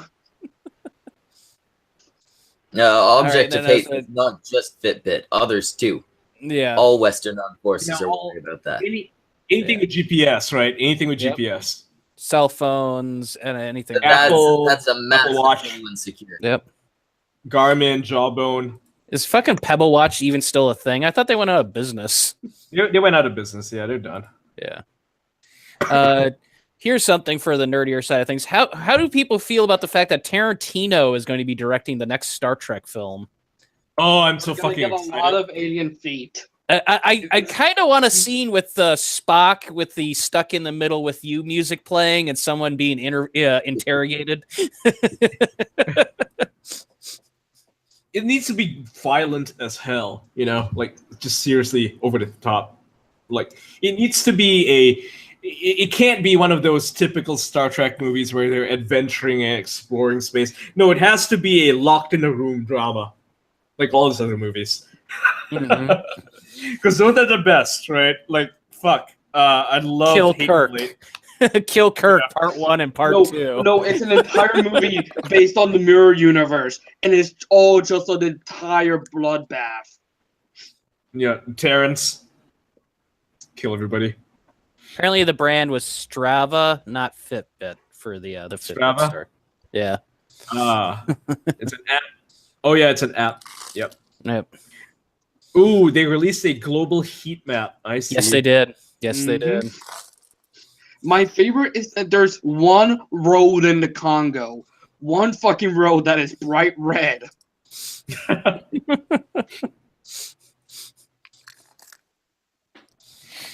Yeah. You talking Star Trek? Yeah, Star Trek. I was Star Trek. mentioning that Quentin Tarantino is going to be directing the next Star Trek film, so I was getting everyone's feel for what they thought of that. I'm looking forward to it. They desperately need a breath of fresh air. For the films, yeah. Well, they had something going in a kind of good direction with the new Star Trek movies, like with Kirk and all that. It was fun. It was all that kind of stuff. But like most franchises, I always feel like, oh, you're just trying to, get their footing, trying to test the waters out and try some new stuff. Okay, I usually give them a pass for that. Then the second one, they'll get a better idea of what works for the audience, and then like third one, it should only get better and better. It didn't do that. It just progressively got worse. Got worse, yeah. Well, the funny thing is, for me, I think the third film is better than the second one, but that's because the third film at least tries to be something different. The second film is just a kind of a shitty knockoff of Wrath of Khan. And they shouldn't have made him Khan at all. It should have been somebody else. Yeah, they should have just stuck with his code name they had. Or if they wanted to go for a Khan route, is that the reveal shouldn't have been till the end of the film and he's gotten away. So you'd be a recurring character for the future. Like I'm not even, SJW obviously, but why is he Khan? Like, why is he played by a white guy? I mean, this guy's got like a Punjabi name. He's a Sikh, but he's a white dude. Okay, that doesn't make any sense. Need Cumberbatch for everything. Yeah. They need a reason to Cumberbatch all the things apparently. Yeah, they need the way to fit in their shoehorn in their Tumblr husbando or whatever. fucking Tumblr. They ruin everything. Oh yes, they it is. did. Tumblr fans are natural enemies with a lot of people. Tumblr fans and comic book fans. Tumblr fans and video game fans. Tumblr fans and anime fans. Tumblr fans and fans. Tumblr fans. Dude, Tumblr fans do make a lot of enemies. We'll kill you for that! Tumblr fans. Have any of you guys been on Tumblr before? Yeah. Does anything that doesn't involve porn count? Sure. I think you're just using it to jack off. I typically use Tumblr to try and get some really funny GIFs from like Star Trek. There's an entire Tumblr page called Swear Trek where they'll. I've seen it. Yeah, they'll try to line up swear words to what they're saying. They're also on Twitter. Yeah, I found them recently, so I haven't been back to Tumblr. I used to do a series where I'd go on Tumblr and drunkenly respond to shit, but it got really repetitive because they're all just saying the same shit. They just regurgitate each other, and that's the nature of the platform. Yeah, I'd go through and it'd be like, yeah, well, that's a different person, it's a different phrasing, but I don't have a different answer. Yep. Yeah, Tumblr. I've learned that I just look on stuff to search for art references or porn. That's all I ever do. I never, ever, ever respond to anyone on Tumblr because it never goes well. It always ends in cancer. Well, cancer can be fun sometimes. Remember when Anon had cancer? Every now and then, cancer can be used for our amusement. The type of cancer you get from Tumblr is not the kind you want. No, that shit's terminal. Unless it's in the balls. You're gonna get quote money for that. You know that, Schmeckel. Like, cancer can be fun. I'm sure I will. I'm one of the most easily quote mineable. No, Samaj. And I will say something terrible. Samaj, the thing he will be quoted on will be from Saturday when he said penises are bigger than a baby. No, babies are bigger than. That was not me that said that. Yes, it was That you. was me. That was me that said that, and I said babies are bigger than penises. Oh my Yes. God! Why would you say that? See, this is why we. It was in context. It was something regarding birth and the. Ian, I will send you the fucking meme I did of that, where I just quoted on the exact same thing. It is just, it is amazing. See, this is Good why Lord. we can't get quality guests like Ethan Van Sciver on the show. I mean, come on. You don't want to talk about this To go stuff. for Ian Miles Cheong. Yeah, guy with Well- very high tolerance for crazy shit. Look, he's the most hated. He's the most hated Asian on Twitter. I think. I mean, we're quite suited here on the Cunt Stream for Ian. Probably, Get yourself a sponsor for your videos there, my dudes. if Ren could get one for a while, I don't know why you can't. No, we'll start reaching out. Samaj, find me a secretary. I need someone to handle it for me. No, I already do too much as Make it me is. my secretary. Just find me one. Make her pretty. Not too pretty. I don't want the missus to be jealous. I do plenty around here. All right. I ain't fucking Okay, doing I more. found it, and the direct quote was, "Babies are sicker than a cock." I think of that cock. Oh, Jesus. God damn it, Schmecker! Why would you say that? In context, it made sense. I don't think that is Context, such a thing. take it out of context, suddenly it just loses everything. Oh God, Igor, you want me to start screaming again and saying how I would suck anybody off for a good Superman show now? Ren specifically asked me to ask that. And Ren, it's not a Klondike bar, it's a Kyle show. Get it right. I won't suck anybody off for chocolate. So what would you suck somebody off for? Like I've already said it's a good Superman Superman TV show. A good Superman show. I will suck off in order Kevin Spacey and Harvey Weinberg back to back, not even brushing my teeth afterwards if it means getting a good show. And I'll say thank you, Daddy. You got low standards. Since you brought up Superman, that is an interesting point. Have you guys ever seen that Supergirl show? No. Yes. Nope. I hear it's such a feminist cancer show. That's Yeah. The last I heard about it was people saying that they insulted feminism in some way. Oh, how did we do that? I think I watched a clip or something. I don't remember what the context was. That's pretty funny. Yeah, I wasn't a fan of the show. Well, according to the ratings, no one was. In fact, the only thing that actually picked the show up is when Superman. Was Superman. They brought Superman to the show, and then the show got more viewers. I mean, what does that tell you? Superman? Is it like is it their own Superman, or did they get one of the movie Superman? No, they got their own Superman. Yeah, Okay. they made sure not to connect the movie universe with the TV show. Ah, okay. Which, from what I've heard, the Flash TV show is way better than Flash in the movies. So Yeah, the Flash show is. I've actually seen that one. That's actually pretty entertaining. Yeah. Yeah, actually, I think that's how I saw Supergirl. They did a crossover. Yeah. which I guess I mean, some people would like to see that. I'm Superman TV show. I'm not all that keen on. I think I've been too spoiled with movies. Granted, I wish the one in the movie was a lot better. Wait! You've been too spoiled. Which Superman movie spoiled you, Samaj? I'm talking superhero movies in general. I think I prefer Which one? Which one spoiled you? Which one was good, Samaj? Civil War. Yes, I did like Superman Civil War. That one was good. No, I didn't fucking say Superman. Fuck you. I said superheroes. All right. Oh shit! Yeah, I was thinking just Superman. Smeckle, I just realized the other quote, the other picture I put it in of the quote the original, because I just wanted to give Ian the reference. It has that fucking art that I'm sorry I mistook your vagina for an Arby's roast beef sandwich above your head. So either way, you still have a bad quote connected to you. Sorry.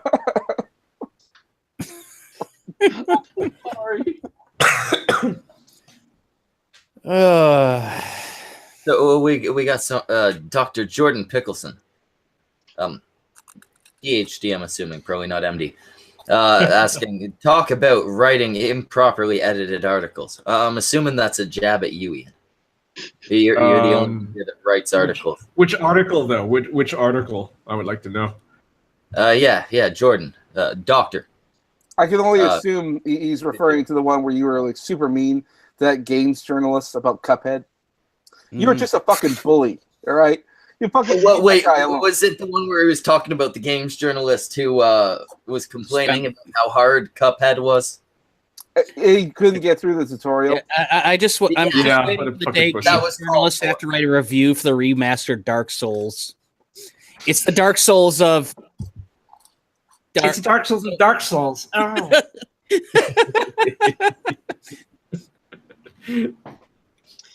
God, I hate games. I'm so terrible at video games. Journalist and not being the best at games. You know, not being able to beat every game.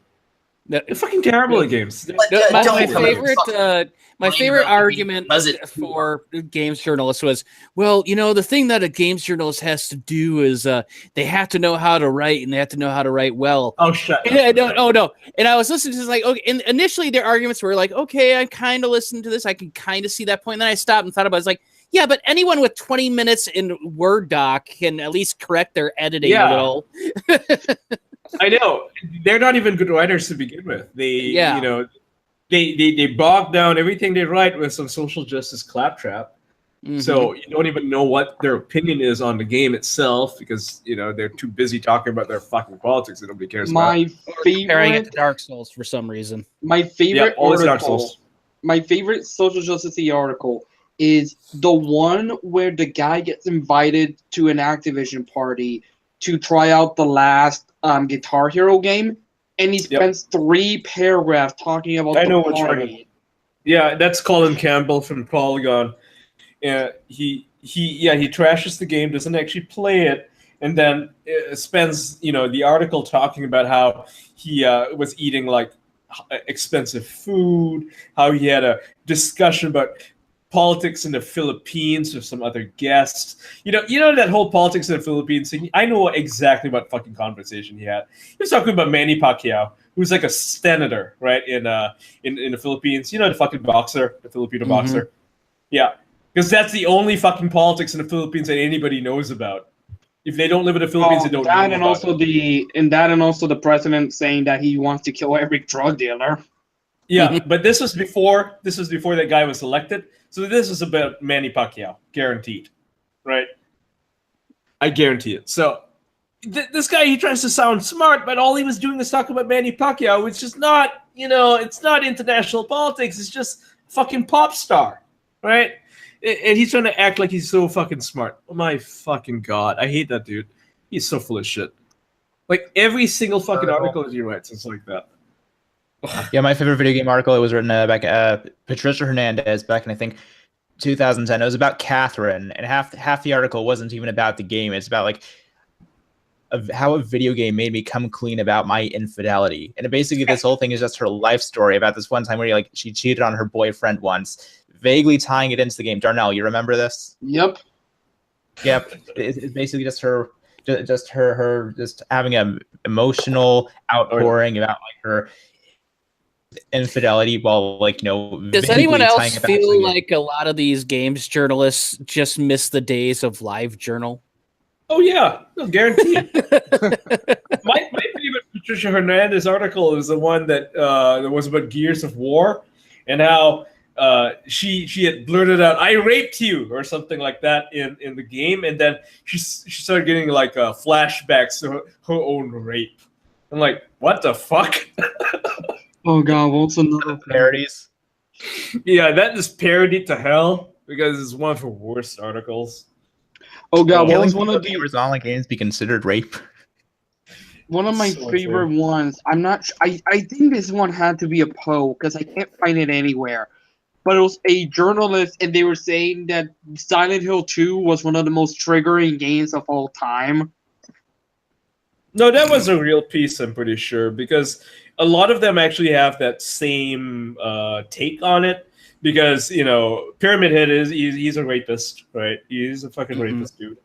And in the way that he plays with the mannequins is kind of triggering to some of them. I mean, they claim it's triggering. They probably never experienced it themselves. They're just tedious motherfuckers, right? They take something that is potentially traumatizing and turn it into a thing because they need to talk about it. Well, everything has to be about them so they can take offense on other people's part. Wait, okay, I found it. It was Vice, and it was Silent Hill 2 is the game that made me hate myself. Best Silent Hill cosplay, though, was someone dressed up as a Pyramid Head and then waited for a pea soup thick fog to be photographed in. I'm just, that wasn't a white, that wasn't a black guy. Otherwise, he'd be shot immediately. If someone's out there who wants to look at a cool Pyramid Head cosplay and you're in Canada, head to Manitoba. Because every fucking morning it's a thick ass fog because it's humid as all hell. And it creates some of the best fucking horror shots you can think of. I learned that after visiting family there. And I'm like, fuck, this place is fucking terrifying in the morning. I can't see anything. It's like driving down in the valley near where I live. The fog gets so thick you can throw the high beams on. And only see Okay, wait. I'm sorry. I just remember. I redact my statement.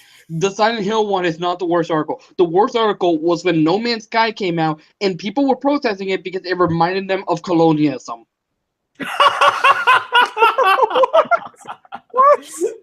What? How do you reach that logic? Because of the fact that you're mining planets, native planets, for their resources. Wow. Oh. What about those Cuphead is racist articles? It's not even about the game. It's about like the cartoons it was based on. It's like this game is based on cartoons that were on rare occasions racist. Therefore, this game is racist. Back when I was in SJW, I made a joke, right? Yeah, I still have a sense of humor.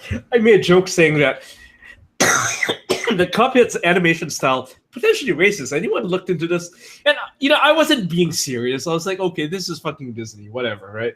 Mm-hmm. But I knew, even back then, I knew this would be a thing that SJW just focus on. And sure enough, they actually did. Of course. Amazing. Yeah, like you can think of the most absurd take possible. Someone will have thought of it, and they would have been completely serious. Well, it's an old meme, but it still applies when it comes to social justice, and it's everything is racist, everything is problematic, everything makes me want to piss my pants and scream. You have to point it all out. Yep. Thanks, Anita. Yeah, there was another from a while ago. It's like, why were there no women in the opening scene of Saving Private Ryan? And this was fake, but like last year, there were articles that were pretty close to that same sentiment about the Dunkirk movie. They said pretty much the same thing. Yep, it's the same thing.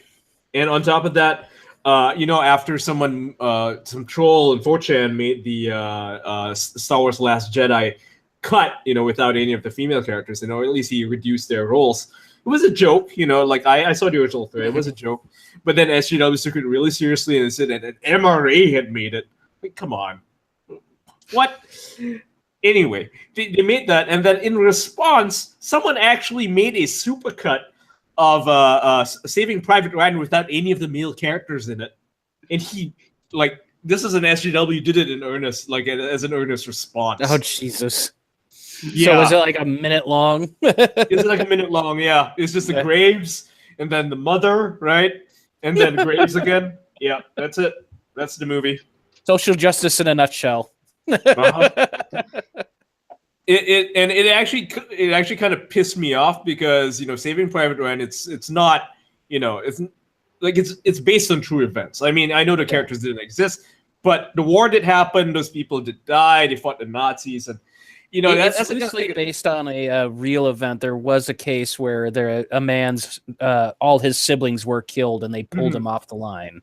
So in that regard, there is some truth to it. But yeah, everything else is fictional about it. Yeah. So I mean, that pissed me off because it dishonors the troops. You know, I mean, these people actually died. They fought for freedom. They died. You know, so that you could make this stupid fucking video. I wonder how they people would feel about a history where those people had been cut out of the actual war. Yeah. Well, we just left.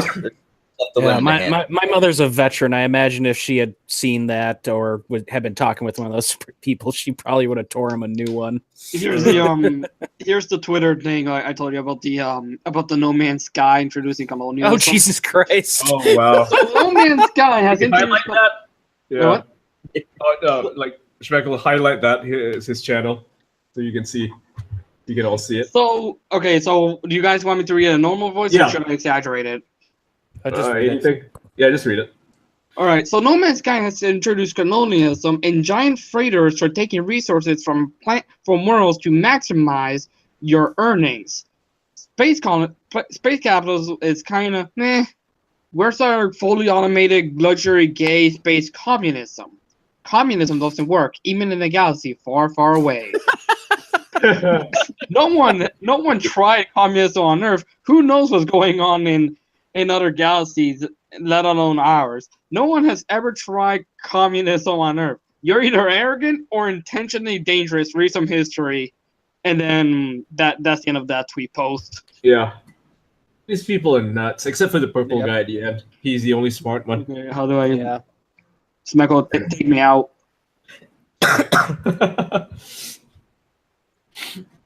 Man, game journalists are they're so full of themselves, you know? Like, they always refer, you know, when you talk to games journalists, you ask them what is, like, the most influential article. They always refer to some bullshit like Julian Dibble's A Rape in Cyberspace. It's like a written 1993 or something, where it's a person describing them playing a MUD, you know, an MUD, right? A multi-user dungeon. And he's describing how some other characters basically forcing his female avatar to sit down and be, you know, to force her into a sexual situation. And that's like a rape. Like, fuck off, dude. Just turn off the fucking screen. If she thinks that's rape, have you seen the Rust game where people actually trying to make you force to do It's funny. It's very, very funny. It's a very funny game, yeah. So, speaking of social justice in a nutshell, I love this little hair. That's in Malaysia. I lived there. That's a real thing. Yeah. This gets me. It's for Muslim women. I mean, I don't think they make this. Like, this was the previous one. Like, the new one doesn't have her on it. But yeah, they were trying to market to you know, to Muslim women who wear hijabs. You know, you need that special shampoo for underneath the hijab for where you're sweating all day because it's too fucking hot. It is very You're hot. wearing a big fucking garment over your head. This is to show the lights that live in your hijab. This is the shampoo to kill the lights in your hijab for when you never have to take it off. No, they do have to take it off. They do. Like, I mean, like, they do actually shower, you know, twice a day. Everybody here does. I think that they're just not, I think they're just not allowed to leave the house without. No, are they allowed to take the goddamn thing off when they're in the middle they can of take it off. fucked? They can take it off at any time. They can go outside and take it off. It's Malaysia is not like you know, Saudi Arabia. Saudi Arabia is a pretty fucked up place. Yeah. Okay, so it is a choice for them. It is a choice, absolutely. Yeah, like I know women who wear it. I know women who don't. I know women who wear it as a fashion statement, even. Imagine that. Yeah.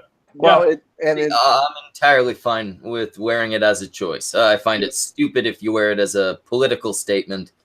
Like feminism somehow. In Europe and in America, the Muslim women who wear the hijab don't usually have a choice because the families that they come from are extremely conservative, right? They're from places like Pakistan, places like Saudi Arabia, or you know, some other shithole country. They are definitely not moderate Muslims. They definitely do not have a choice in wearing the hijab. If they take it off, their dad will probably beat the shit out of them. Over here, it's not like that. Over here, it's definitely a choice. There are, fanatics, but they're very much a minority. And that woman is gorgeous. So Yes, she is. Well, that I can't tell if she's gorgeous. I can't see her goddamn hair, and that's an important thing for me. She kind of looks like Lauren Southern. It's funny. I actually clicked on Lauren Southern's tweet to see this. So. Yep. I saw clicked, it earlier when Lauren tweeted it out. I click off of it, but I follow a lot of porn stars, so I don't really. I don't want to run that risk. We ran that risk one time with nude yoga on the cunt stream, and we saw her baby maker, to say the least. That video is still up. It has not been struck. Oh, Did he mark it as adult? Hit with the strike. Because I went and I fucking blurred the shit. Mm-hmm. No, YouTube has a function where you can do that, and they won't hit it afterwards, which is great. That's interesting. I had to do that the one time Non pulled up that gif of the balls going into the pussy. Oh God! Oh. I don't want to know. No, you don't want to know. I'll have her send it to you. Don't worry. Balls going to the pussy? That sounds kind of terrifying and painful. Well, And there was a face drawn on the pussy. it was actually. I think it was like filmed in reverse. No, wait. It wasn't the pussy. I think it was balls into an asshole. It was balls into an asshole. Oh, that is terrible. How do you even fit that in? But Fit that in? Like how? I mean, the balls themselves are so soft, right? And an asshole is supposed to be so tight, and you'd think that there'd be such a struggle, but no, it looks like the asshole sucks them in because it's in reverse in slow motion. Why are we talking? I don't know why we're talking about this. I don't know either. Like we're talking about assholes. I'm presenting an X-Men comic here, and we're talking about assholes going in or balls going in assholes. Like this What is is like, this subject? Comic? Is this the original? Is this the first? I don't know. No. I just click. I don't know. I'm It's stuck on definitely being. not the first. No, I'm stuck on being presented because Schmeckel doesn't know how to turn that off. No, So this I is just like the click on- '90s one, isn't it? This is what Yes. the cartoon was based on. Yes, the And good the song that one. everybody fucking loves. Dun, dun, dun, dun, dun, dun, dun. You know, that song. When I watched the X-Men movie, I was so fucking disappointed they didn't use that song. I Yeah. was like, "Where is that fucking song, you pieces of shit?" Now I don't like the movie. Fuck you. I didn't like the X-Men movies because they didn't have that song. You know, It disappointed me that much. the one of the ironic. I don't know if I call it ironic, but the thing I both love and hate is the third movie, and then the reason why I like it is because at the beginning there they had like the danger room. I'm like, this is actually the danger room. And then a robot head came out from the distance into the ground. Like, that's an actual Sentinel head. Like, it's actually, like, it's far more accurate to the comics. It's just the storyline fucking sucks. Oh, yeah. And there's Deadpool in the third one, too. And he's just some guy. He's random, and he keeps getting his arms chopped off by Logan. No. Deadpool was in... X-Men Origins. X-Men Origins, Yeah, and they completely fucked or up. Wolverine Origins. Okay, that was Wolverine. The fucking merc with a mouth, and they decided, hey, let's take away his fucking mouth. Yeah. Yep. And then turn him into Baraka. It's a Baraka from Mortal Kombat. They turned him into Baraka. Baraka pool. Yeah, they basically gave him every power as well. I like that they at least used the same guy when they made Deadpool, some type of continuity, but beyond that, there was nothing good about that movie. It was fucking terrible, yeah. It's the worst fucking movie. Though it is interesting that they did get the same actor, didn't they? I like the fact that they made fun of Baraka Pool in the Deadpool film. This is my favorite thing in the world. No, not you, Toy. I think part of the reason for that is because how the fans reacted after seeing Deadpool. They thought there's no way an actual Deadpool movie would actually be good. And the whole movie itself, zero faith from the studio and a lot of people working on it, except for Tim Miller and what the fuck is the name of the actor? Ryan Reynolds. Thank you. Ryan Reynolds. Those guys had like huge faith in it. And they there was so little faith from the studio, they ended up having their budget cut by 10 million or something like that. yeah, so they had like a very low budget. And, I mean, the animators who did all the special effects, I mean, they just volunteered their time to do it.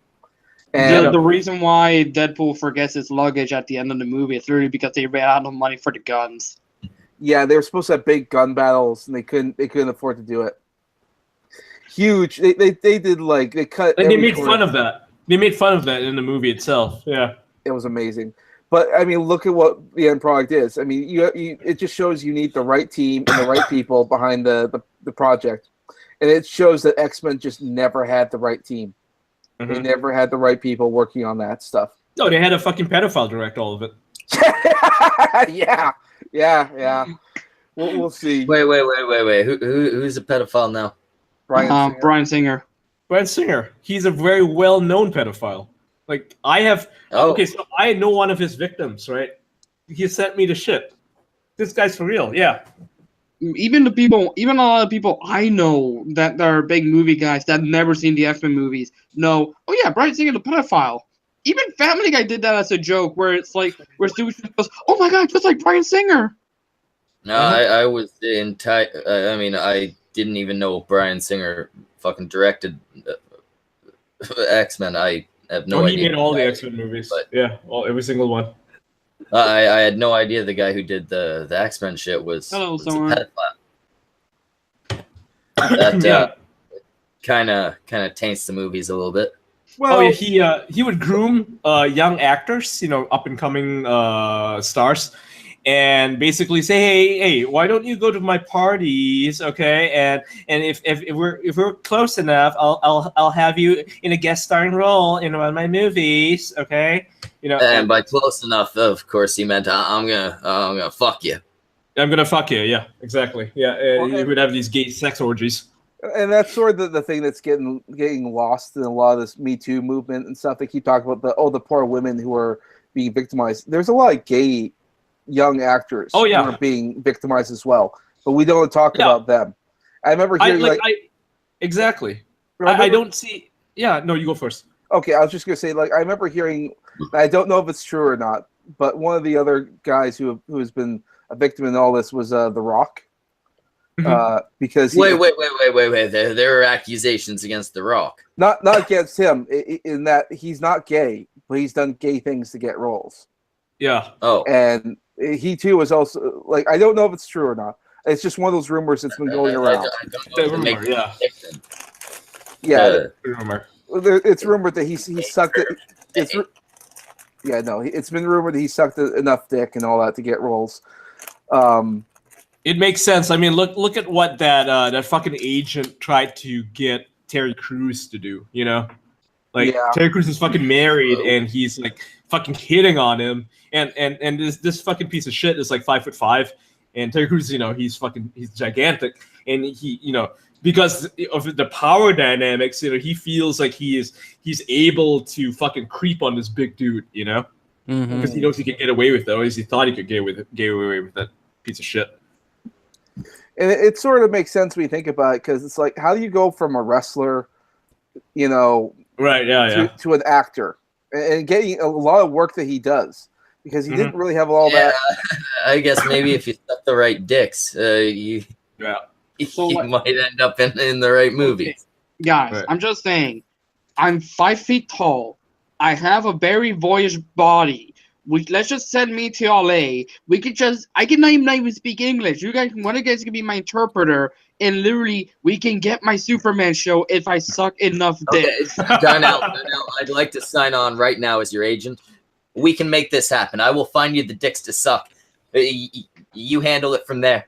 There's going to be a lot of gay Superman pornos produced with a small Latino boy. No, wait. I should ask this first. Darnell, you are over the age of 18, right? I'm 21. Excellent. We're going to make a lot of money. You're going to suck so much dick. What? No one, everybody's like, oh, Me Too, hashtag Me Too, all the women, blah, blah, blah. No one talks about how brave Anthony Rapp was, right? The Star Trek guy who spoke out about Kevin Spacey. Kevin motherfucking Spacey, right? he's like, you know, he's like a very unknown actor, and he speaks up against one of the most most well-respected actors in the industry, and he takes him down. I mean, that took fucking balls, dude. Yeah. That took balls. Yeah. And the worst part is like some people were actually like trying such a privilege shame him. Like I remember one too. It's like, notice how no one is asking Kevin Spacey's victims what they were wearing or if they have proof. And it's like bullshit. They were saying that. Anthony Rapp himself posted a whole bunch of them on Twitter. So not only are you being an insensitive piece of shit, shaming a sexual assault victim, you're also a fucking liar. Mm-hmm. Yeah. Yep. Well, and you know, I'm just more surprised over the surprise of the of all the allegations of stuff going on in Hollywood, because this has been going on for a long time. I mean, no, I think what people are more surprised about is the degree to which it's been going on. It's clearly very widespread. I'm not surprised. I mean, look, I wouldn't be surprised. I'm not surprised because Milo has talked about this. Well, I mean, there are plenty of people who have talked about this kind of stuff, but also there's the stereotype of the bimbo who just who doesn't have any acting talent and just sort of wants to, you know, suck dick just to get all the big name that roles. happens too. Yeah, that happens all the time. And now they're doing the hashtag Me Too shit. You know, it's like, come on, guys. Look, the casting couch has been a thing for decades. Yep. Yeah. Well, the stereotype of the dumb blonde, you know, sucking dick and to get roles, that stereotype's been around since I was a child. All right, that's been around for a long time, and I'm like, and people are getting all upset, like, oh, it's such a rampant problem. Like, I fucking knew about this since I was a child. It's a fucking porn genre. Fucking porn genre. Yeah, it's a fucking porn. Backroom casting couch. Okay, that's a thing. Come on, how do you not know this? Everybody knows what the black couch means. That is the most recognizable piece of furniture in all the world. I think freaking Animaniacs like even made references to that. That was like way back in the day. Oh yeah, with Steven Spielberg and all that. I mean, that's why I'm shocked that they're even remotely shocked. Like, why would you? A lot of the I'm not gonna say all of them, obviously. Maybe like a small minority of them, of the women doing the hashtag Me Too shit. You know, like the James Franco stuff. I don't believe a word of that. I believe they were, you know, they're just regretting the sex that they may have had, or the fact that they agreed to something, and then later were like, well, I kind of regret it because it's ruined my career. You know, like there was this one woman who accused James Franco of basically creeping on her or something because he asked her to do nude scenes in his movies. She's not even hot, by the way. And she's like, she signed a contract agreeing to do 2 nude scenes in 2 of his movies. And she did them, and now she's saying that she felt coerced into doing it. Like, come on. Like, what is this shit? No one forced you to sign this fucking contract. You know, it's so bullshit, you know? Like, when... Like, the guy's probably a bit of a creep. You know, he has flirted with, like, an 18-year-old on Tinder before or some shit like that, right? Without really realizing her age. There was some shit a few years ago. So, the guy is a horn dog, yeah.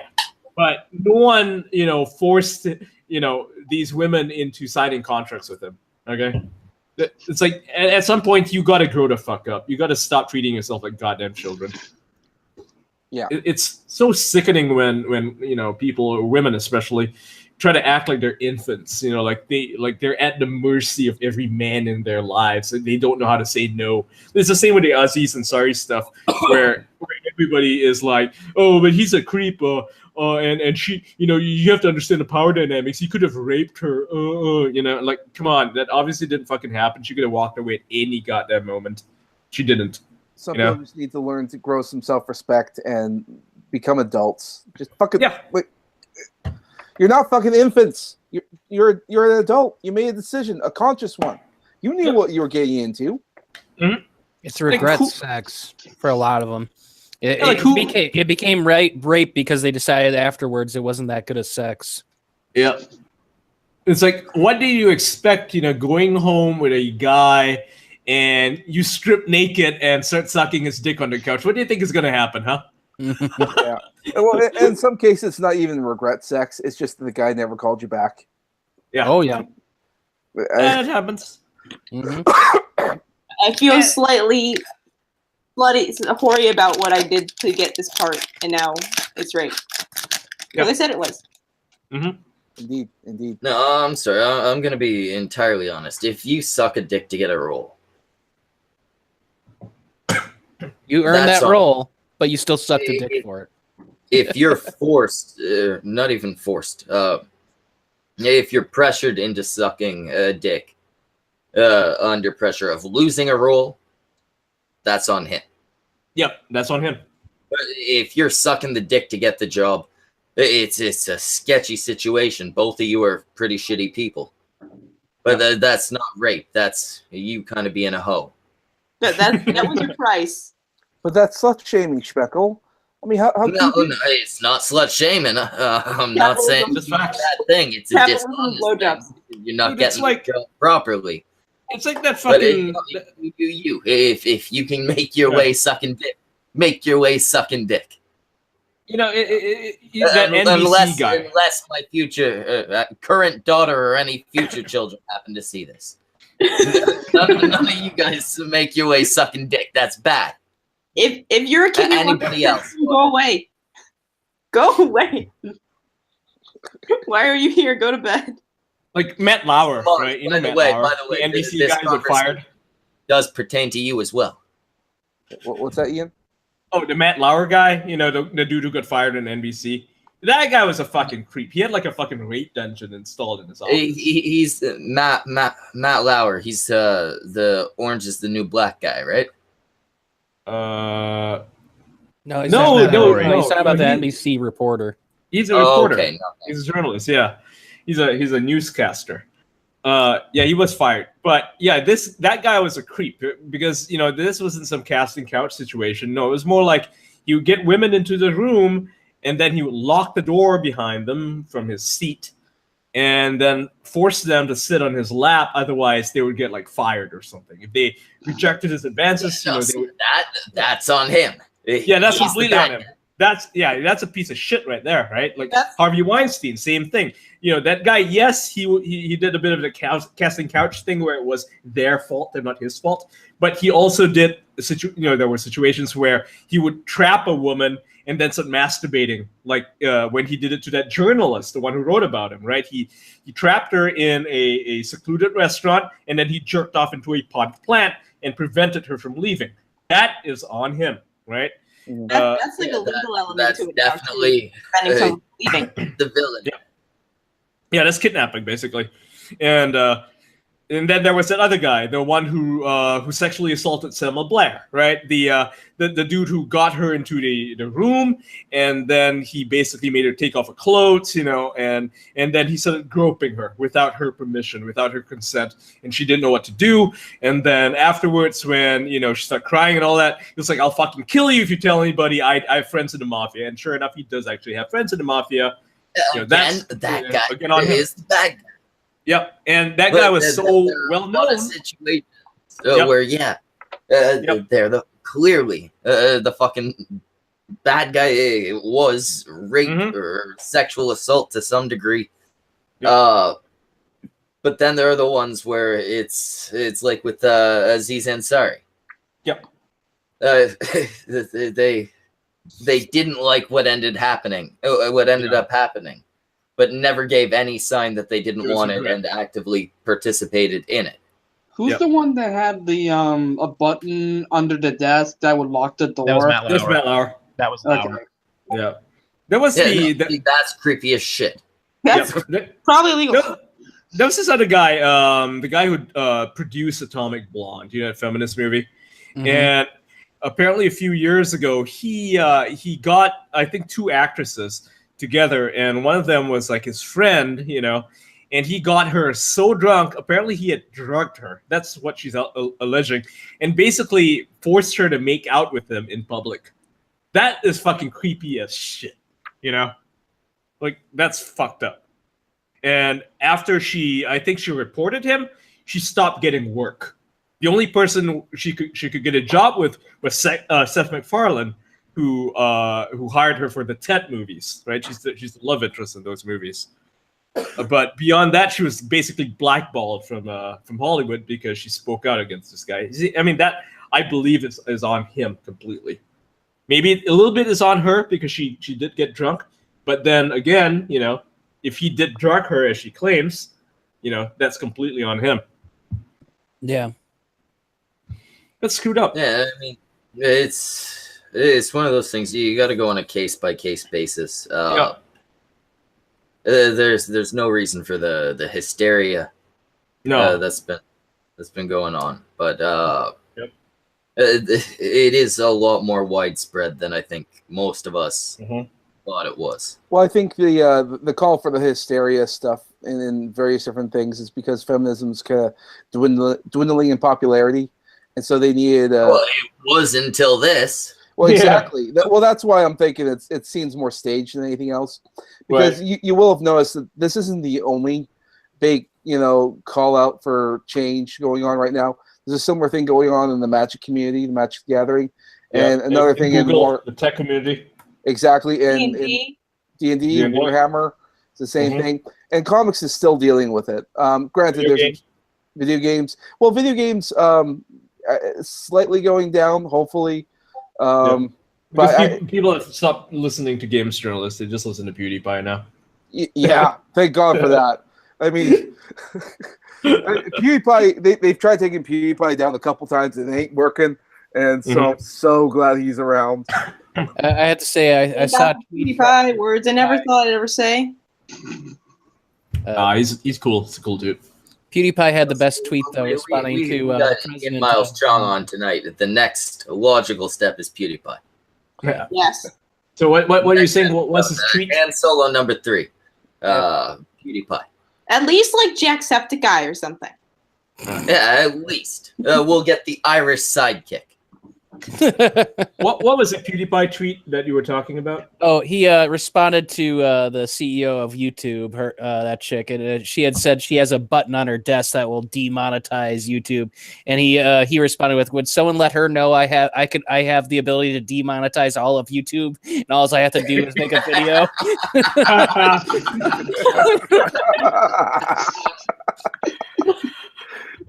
Nice. I'll make Count Dagula look like the fucking child's joke. I will fuck up everything. I have the power. All we need is for PewDiePie to have one really bad day, and we're all screwed.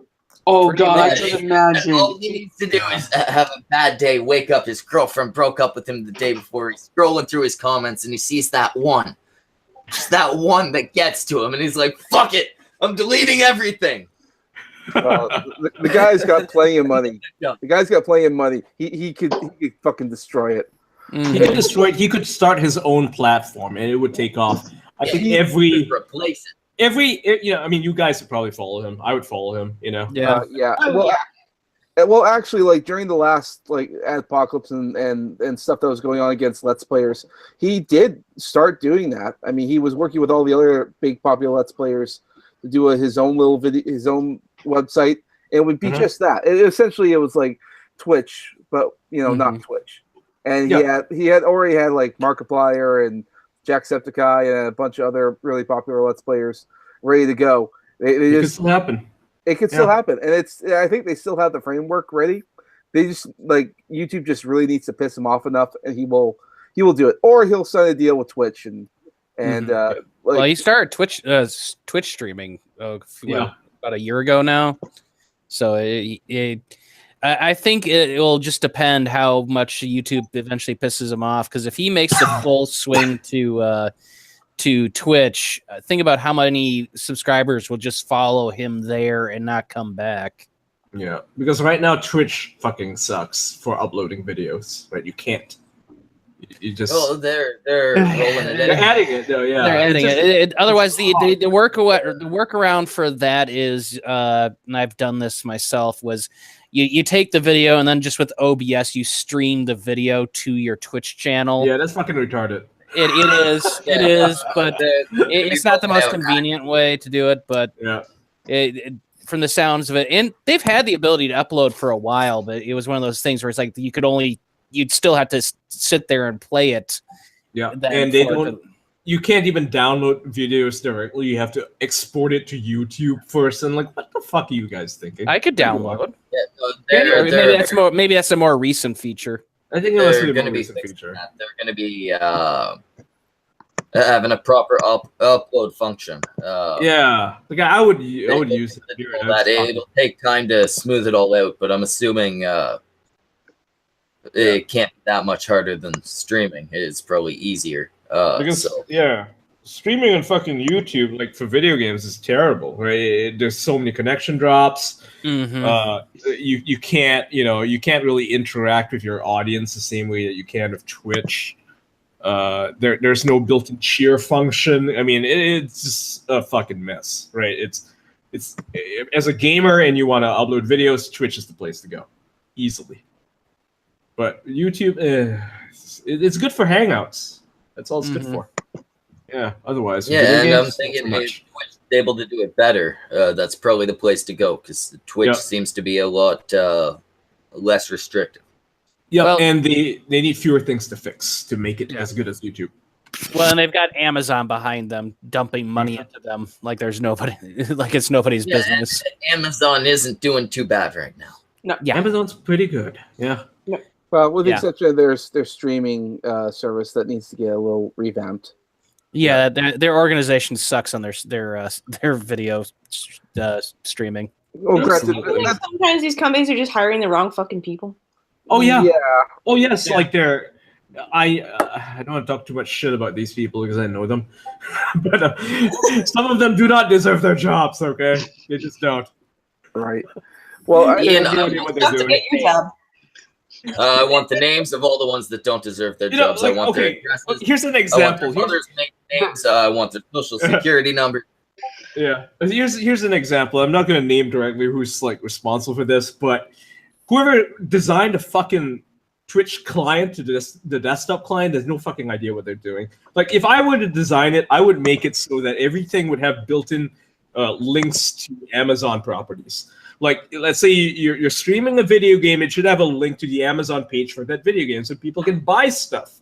And, give a cut to the gamer who's streaming it, but then Amazon gets, the majority of the profits. I mean, God, there's so much money to be made, and they're just squandering it because they don't have visionaries designing the apps.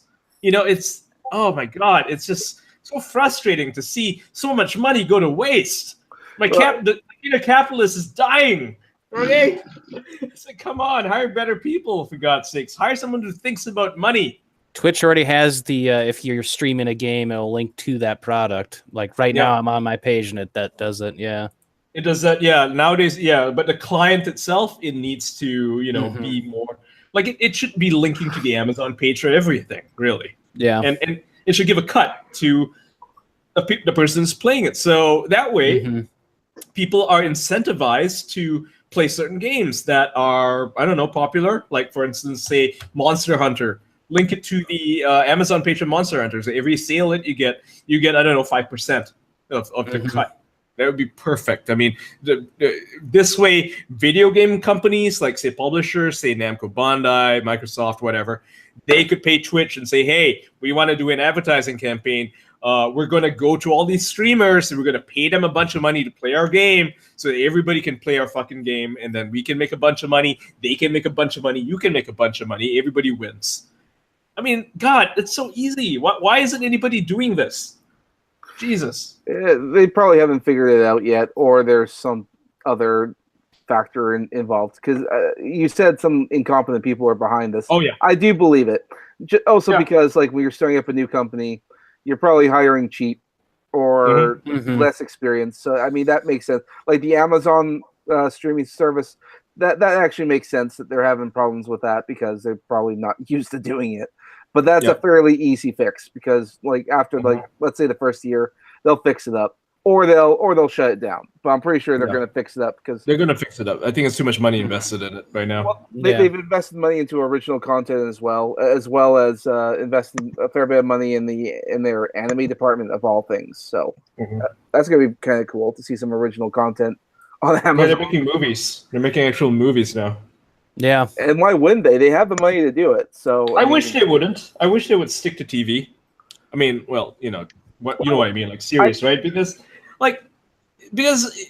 you look at Netflix, they're making all their money not from the movies, but from TV shows like Narcos and The Ozarks and Better Call Saul. You know, that's stuff that's bringing in the money. People don't watch Netflix to watch Bright. Okay, maybe once in a while they'll watch a movie like Bright, but you don't need 10 different Brights. You know, it's better to have a whole bunch of series. Well, they should just do what like Netflix does for the vast majority of the films they have. They'll kick out like $10,000 or $20,000 to small indie film companies and go, hey, here's a little bit of cash. The rest's on you.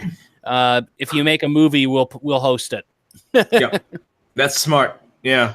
And it just hosts make a lot of TV shows. I mean, look, the reason I fucking love Netflix. They're coming out with Altered Carbon. That's February, right? Mm-hmm. One of my favorite books. Oh my god, that looks amazing. You know, I can't wait to see it.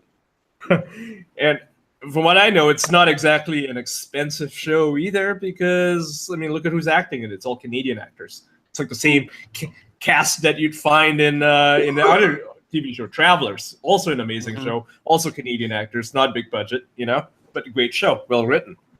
So that's all you really need to do, you know. Yeah, I mean, say what you will about Canada, but our actors are fairly cheap. So yeah, sounds like your there's a people. lot of good stuff that comes out of Canada, especially in And terms they're of good, too. animation and such. Yeah. They're good too. These actors, I mean, you notice them from show to show. Like Hell on Wheels, for example, has the same actress as Travelers. The show Helix or whatever, that's got the same actors as this other show, and Continuum, you know, has all the same actors as Travelers, in different roles, obviously. But I mean, you recognize them, and you're like, oh, I like the show. I know these actors, you know. Yeah, I mean, I've rode with a couple of these acting agencies and whatnot. Yeah, they are pretty good at what they do, and their turnouts are actually fairly decent as well. So I'm not really all that surprised, but they're also cheap. Yeah, they'll take anything. Oddly enough. Yeah. I've also noticed there's certainly been a huge invasion of like British actors in movies nowadays. Oh yeah. Oh, so many of them, and they all take American roles. Yeah. Well, I'm I don't know. I'm Joe. Like I'm not used to like Chris Hemsworth. I think he plays Thor. I love him as Thor.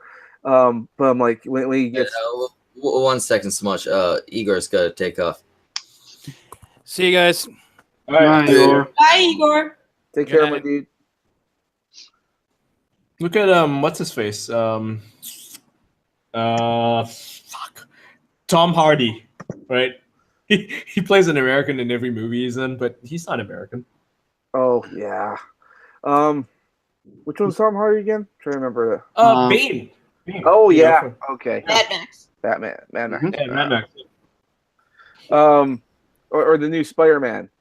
Venom. What? Yep. He's the new Cillian Venom. Murphy. You know, Cillian Murphy's pretty damn good. He's a damn good I haven't actor. seen the new Spider-Man yet. Well, you haven't seen Tom Holland, I think his name is the new Yeah, Spider-Man. Tom Holland. Yeah, So was the previous Spider-Man. That guy was also British. You know, the one who was like dating Emma. What's her Andrew face? Garfield. Yeah, Andrew Garfield. Yeah. He was. I don't like him as a person. He's too much of a fucking feminist. But I love his acting. Like he was so good in that Clint Eastwood movie. The one where he plays a medic. He doesn't kill anybody. The World War II one. What was it called? Hacksaw I forget the name of it. Fury. Oh, no. Not that one. See, I didn't mind his Spider-Man, but it was the really scrawny Spider-Man. So, but I could tolerate it because in some of the comics, that's how he was. I just didn't like the outfit, and I really didn't care for the actor. Yeah, Hacksaw Ridge. That's a movie. Yeah. Oh, and it wasn't Clint Eastwood. It was Mel Gibson who directed it. Wow. Okay. Interesting. So, since I bring up Spider-Man, we've had like 3 different Spider-Man incarnations in the movies. Which one's your favorite? Probably the first one because it's cheesy as fuck. Yeah, I gotta go with Tobey Maguire. Tobey, yeah.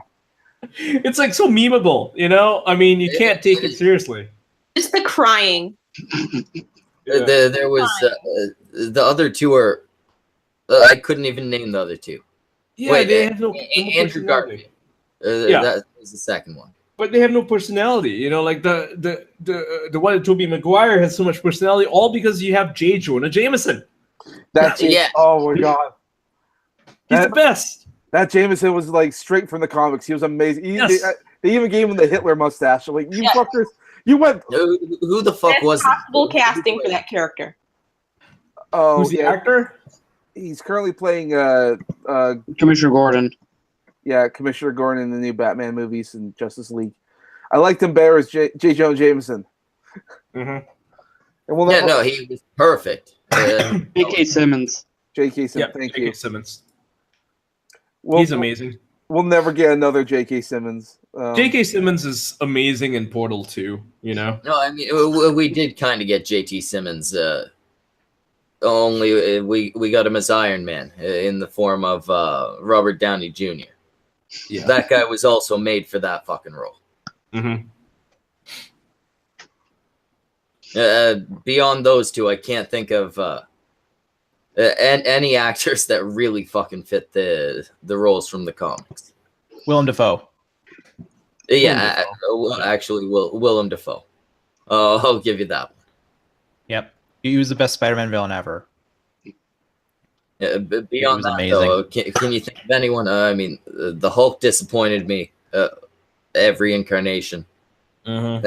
Every Clark Kent has been on par. The Ang Lee incarnation of the Hulk was fucking terrible. This is CGI Hulk. Oh, you didn't care for the hulked out poodle? Oh wait, Hugh Jackman, as I mentioned earlier. Yeah. Obviously, Hugh Jackman's in there. Chris Evans as Captain America. He actually works, yeah. You don't like him? I don't like him. Oh, I love him. I don't mind him. I grew to like him, like in Avengers.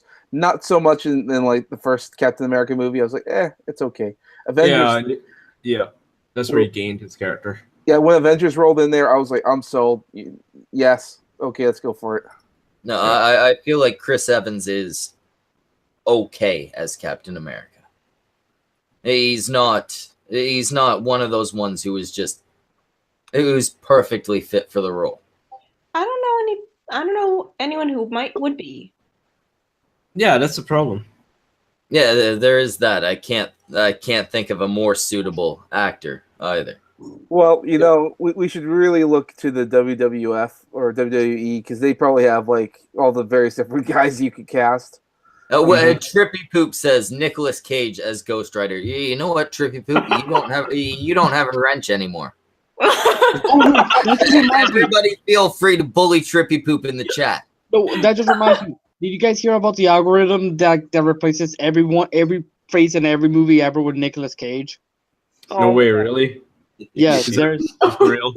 I need to see that. There's an AI algorithm that can replace any face in any movie with Nicolas Cage. Let's see him replace the entire cast of Showgirls with Nicolas Cage. Nicolas Cage is just a giant meme, and I love him for it. Nicolas Cage. Yeah, you won't find a bigger Nicolas Cage fan than me, but even I'll admit that his Ghost Rider was pretty lacking. Holy crap, you are right. Someone like the Wicker Man, and only because of the ending. Someone replaced all the Raiders of the Lost Ark with Nicolas Cage. Oh my god. Raiders of the Lost Ark, James Bond and Dr. No, Superman, The Dark Knight, every movie you can think of. This is better than that porn thing, where they did like a fake, they digitally replaced some porn actress with Gal Gadot. That's fucked up, by the way. Like, how much of a violation is that? I mean, to take a person, and just use their likeness and put them in a porn movie. Like, what the fuck? No, that is a mess. He says he was just joking, so I guess he can have his wrench back. Ian, you want to know another funny thing? People are also using the same AI to put the faces of video game characters in real porn. Why? Because people want to see mercy porn. Oh my god, that's dumb. Yeah, That's yes, dumb. they If you do. take a real person, use a real person. God. Wait. Is there any way I can get Samaj's avatar onto real porn stars? Probably. Thorn, figure this out for me. What? Figure this out for me, and make sure they're big titty bitches. Fuck you. You are grossly estimating my ability to make things. God damn. Ian, you use your reach to find me somebody who can put that beautiful orange gorilla's face on a beautiful black big titty porn star. Why's it gotta be black?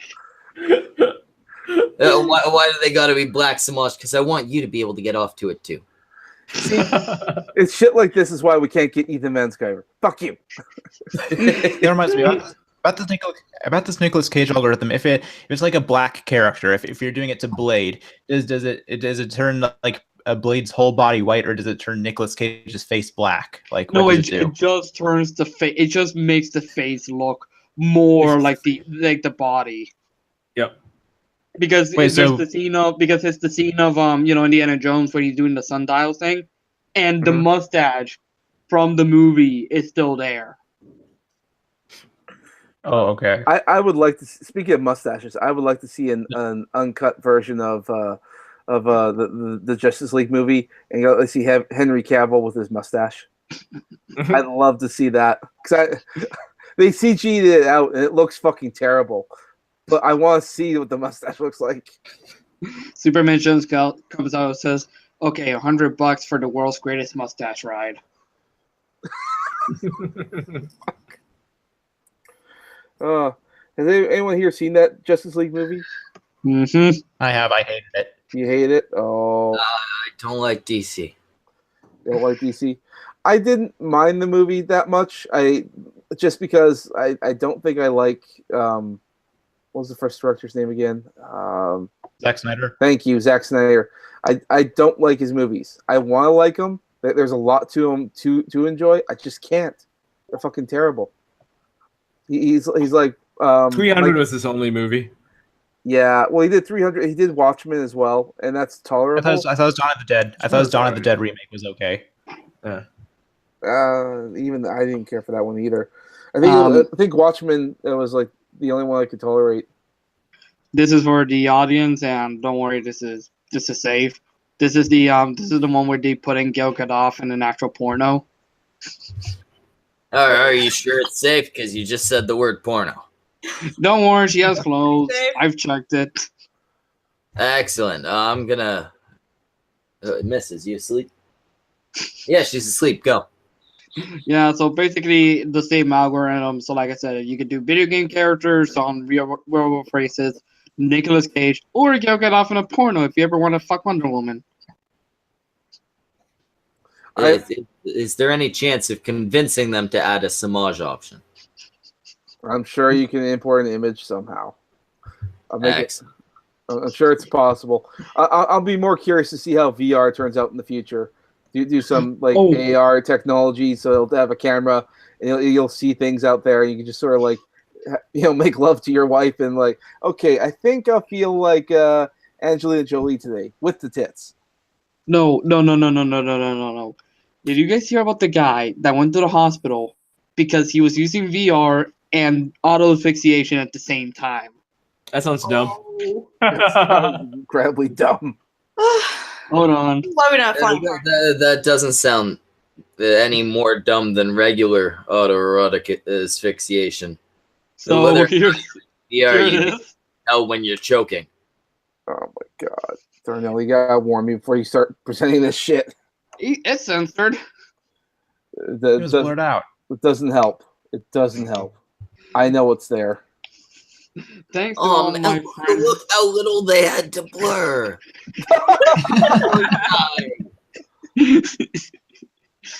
Look at that little thing. Thanks to all friends and fans who have been watching. Speckles, do you have to do that? The guy's already embarrassed. He's a fucking fool over the internet. Oh, Jesus Christ, get this the fuck off here. His name's right there next to his face and his little tiny dick. And only 5 pixels. Posted, why did he have to make an explanation? I would be denying the fuck out of this. Jesus Christ. If you haven't heard, I was found unconscious on my bathroom floor at 3 a.m. by my roommates, and I like to share what happened so I could save someone from making the same mistake. I decided to watch some porn, only this time it was in VR via Pornhub. Actually good stuff. Little did I know there would be chasing a better high effect that would ensure by combining it with autoerotic asphyxiation. For those who aren't familiar, autoerotic asphyxiation is when you basically choke yourself while masturbating to achieve a high orgasm. I awoke in the hospital with the doc with a great sense of humor, which really helped. I don't know why he felt the need to explain that. No, see, autoerotic asphyxiation is actually really fat shaming. Because, to jack off and choke yourself, you can only choke yourself with one hand. So, and hey, if your neck is too thick, that becomes impossible.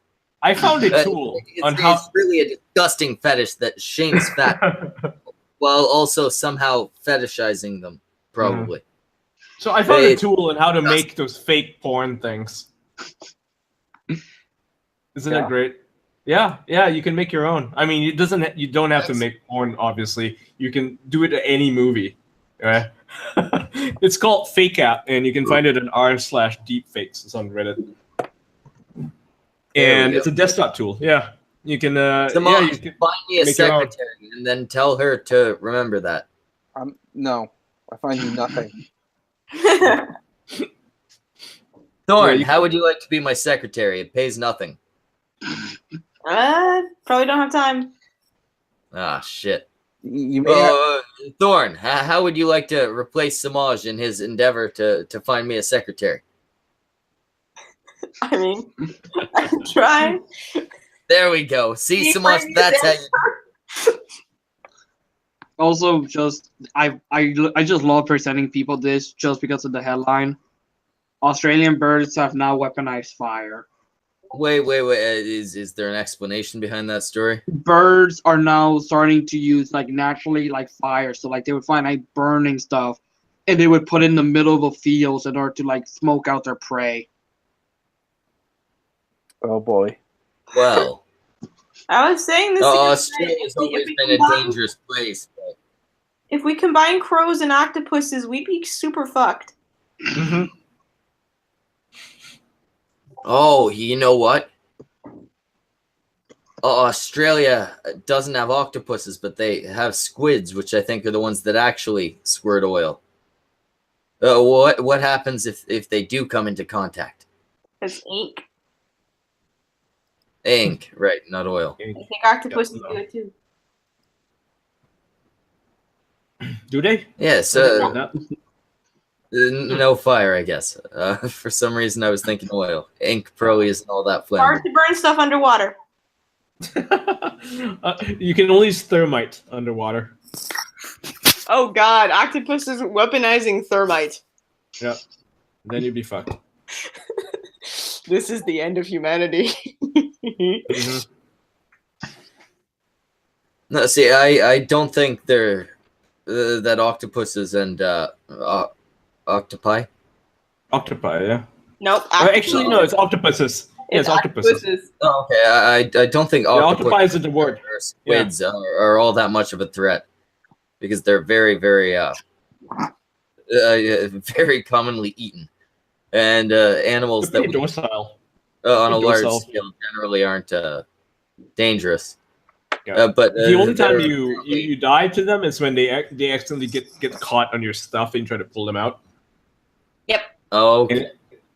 Yeah, it's not on purpose either. They don't mean to do that. Yeah, apparently there are giant versions of the squids. At least I know for sure have been documented. But I think there are also giant octopuses out there. Yep. Sounds right. Those things have got to be fucking terrifying because apparently they can kill whales and shit. Yeah, usually not on purpose either. They tend to, well, a whale will swallow them and get choked on them. Oh, okay, so it's they kill whales because whales go after them and Yep, and then they get because they'll be trying to escape their their fucking gaping maw, and the whale's trying to swallow them. And the whale can't exactly digest them because the whale can only eat plankton, right? So yeah, they end up killing each other by accident. Whoops. That's sad. Why are you making me sad? Since everything I'm in These person. Since everything I'm in person. Oh, what do you think the giant versions of these animals taste like, though? Like, I know I love me some fucking calamari. Do you think giant Probably the squid same. as good, better? Very, very, don't know. very much worse. It could be worse. Who knows? I can't tell. You gotta figure if a thing is multiple meters. I guess some animals are multiple meters, but very, very, very large. There's got to be a lot more chance for a lot more bacteria and shit, right? Right. Yeah, that's what I was thinking as well. Since most of the things I've been showing is cancer, here's something to calm it down. Here's a red panda trying to draw. I love that guy reaction. I was so Oh, that's so cute. I'm wondering what pandas taste like. I don't want to know. Pandas are young. What do you think a red panda tastes like? Because I'm thinking probably delicious based on what they look like. I don't want to think eat the him. smaller Come animals- on. That's wrong. You can't Tend eat to be this. tastier on general. He's so cute. There is no animal I would not eat. I would not eat a panda. No way. I would eat a panda. I would eat a red panda. I would eat a gorilla. Gorillas probably taste pretty fucking bad. Gorillas probably taste pretty fucking bad. Yeah. I assume they probably would. That doesn't mean I'm unwilling to try them one time. Carnivores also generally taste pretty bad. Yeah. I'll eat cat. I'll eat dog. Gross. Ugh. If it ever No. comes down to it, I'll eat people. No thanks. No thank you. Why would you ever eat dog? I'm just like, no, they're carnivores. They probably taste terrible. Yep. Well, no, I'd have to eat like a grass-fed dog. Obviously, I would want a prime cut of whatever animal I'm eating. It's like when you crash land on a fucking desert island. You eat the fat guy first because he's gonna taste it. After that, you eat the next fattest guy, and you're like, "Oh, it's not as good as the last one." But It makes sense to eat the fat guy first because the fat guy is probably going to consume the most. So, in order to preserve food for everybody else, take out the fat guy first. yeah, exactly. Not only will he serve the most people, thereby helping the most people live, he'll also eat the most food. So by killing him, you save the most food. Yeah. But at the same time, Guess he's I'm saying probably going to taste the best because in all food, or all meat rather, the flavor comes from the fucking fat. I guess I'm safe then. I only weigh 120 pounds. Motherfucker first, so Okay. that you kind of just accept it from there because you know you're not going to like it. You're eating human, but you know you got to let it grow on you, even though the taste is diminished.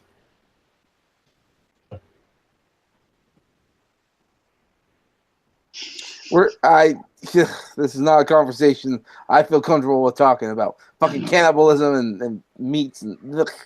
We've literally talked about how I would suck people off for a Superman show, and this Right. is what you're uncomfortable with. But if somebody would give you a good Superman show, would you literally eat a dick? Like it's Okay, I have a list of questions. How is it cooked?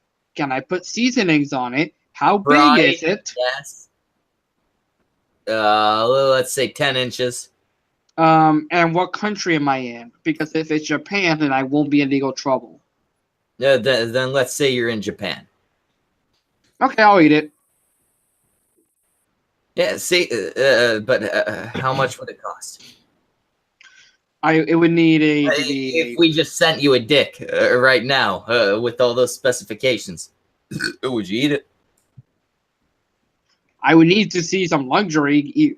It's not grass, cash, or ass, but it would be paper, games, or money. All right, so I'll send you like a copy of Halo 2. You gonna eat it? Yeah, sure. I'll fucking do it for Halo 2. There we go. This is an old ass game. If anybody wants to cut off their 10-inch fucking what were the other specific? You didn't even ask if it was disease free. What the fuck is wrong with you? 10-inch herpes ridden dick cunts. Cut it off. I thought when it was cooked, it would kill the bacteria. Oh yeah, and you gotta fry it up first. Maybe in a little bit of red wine. Make it classy. Yeah, I gotta go because I go work in the morning.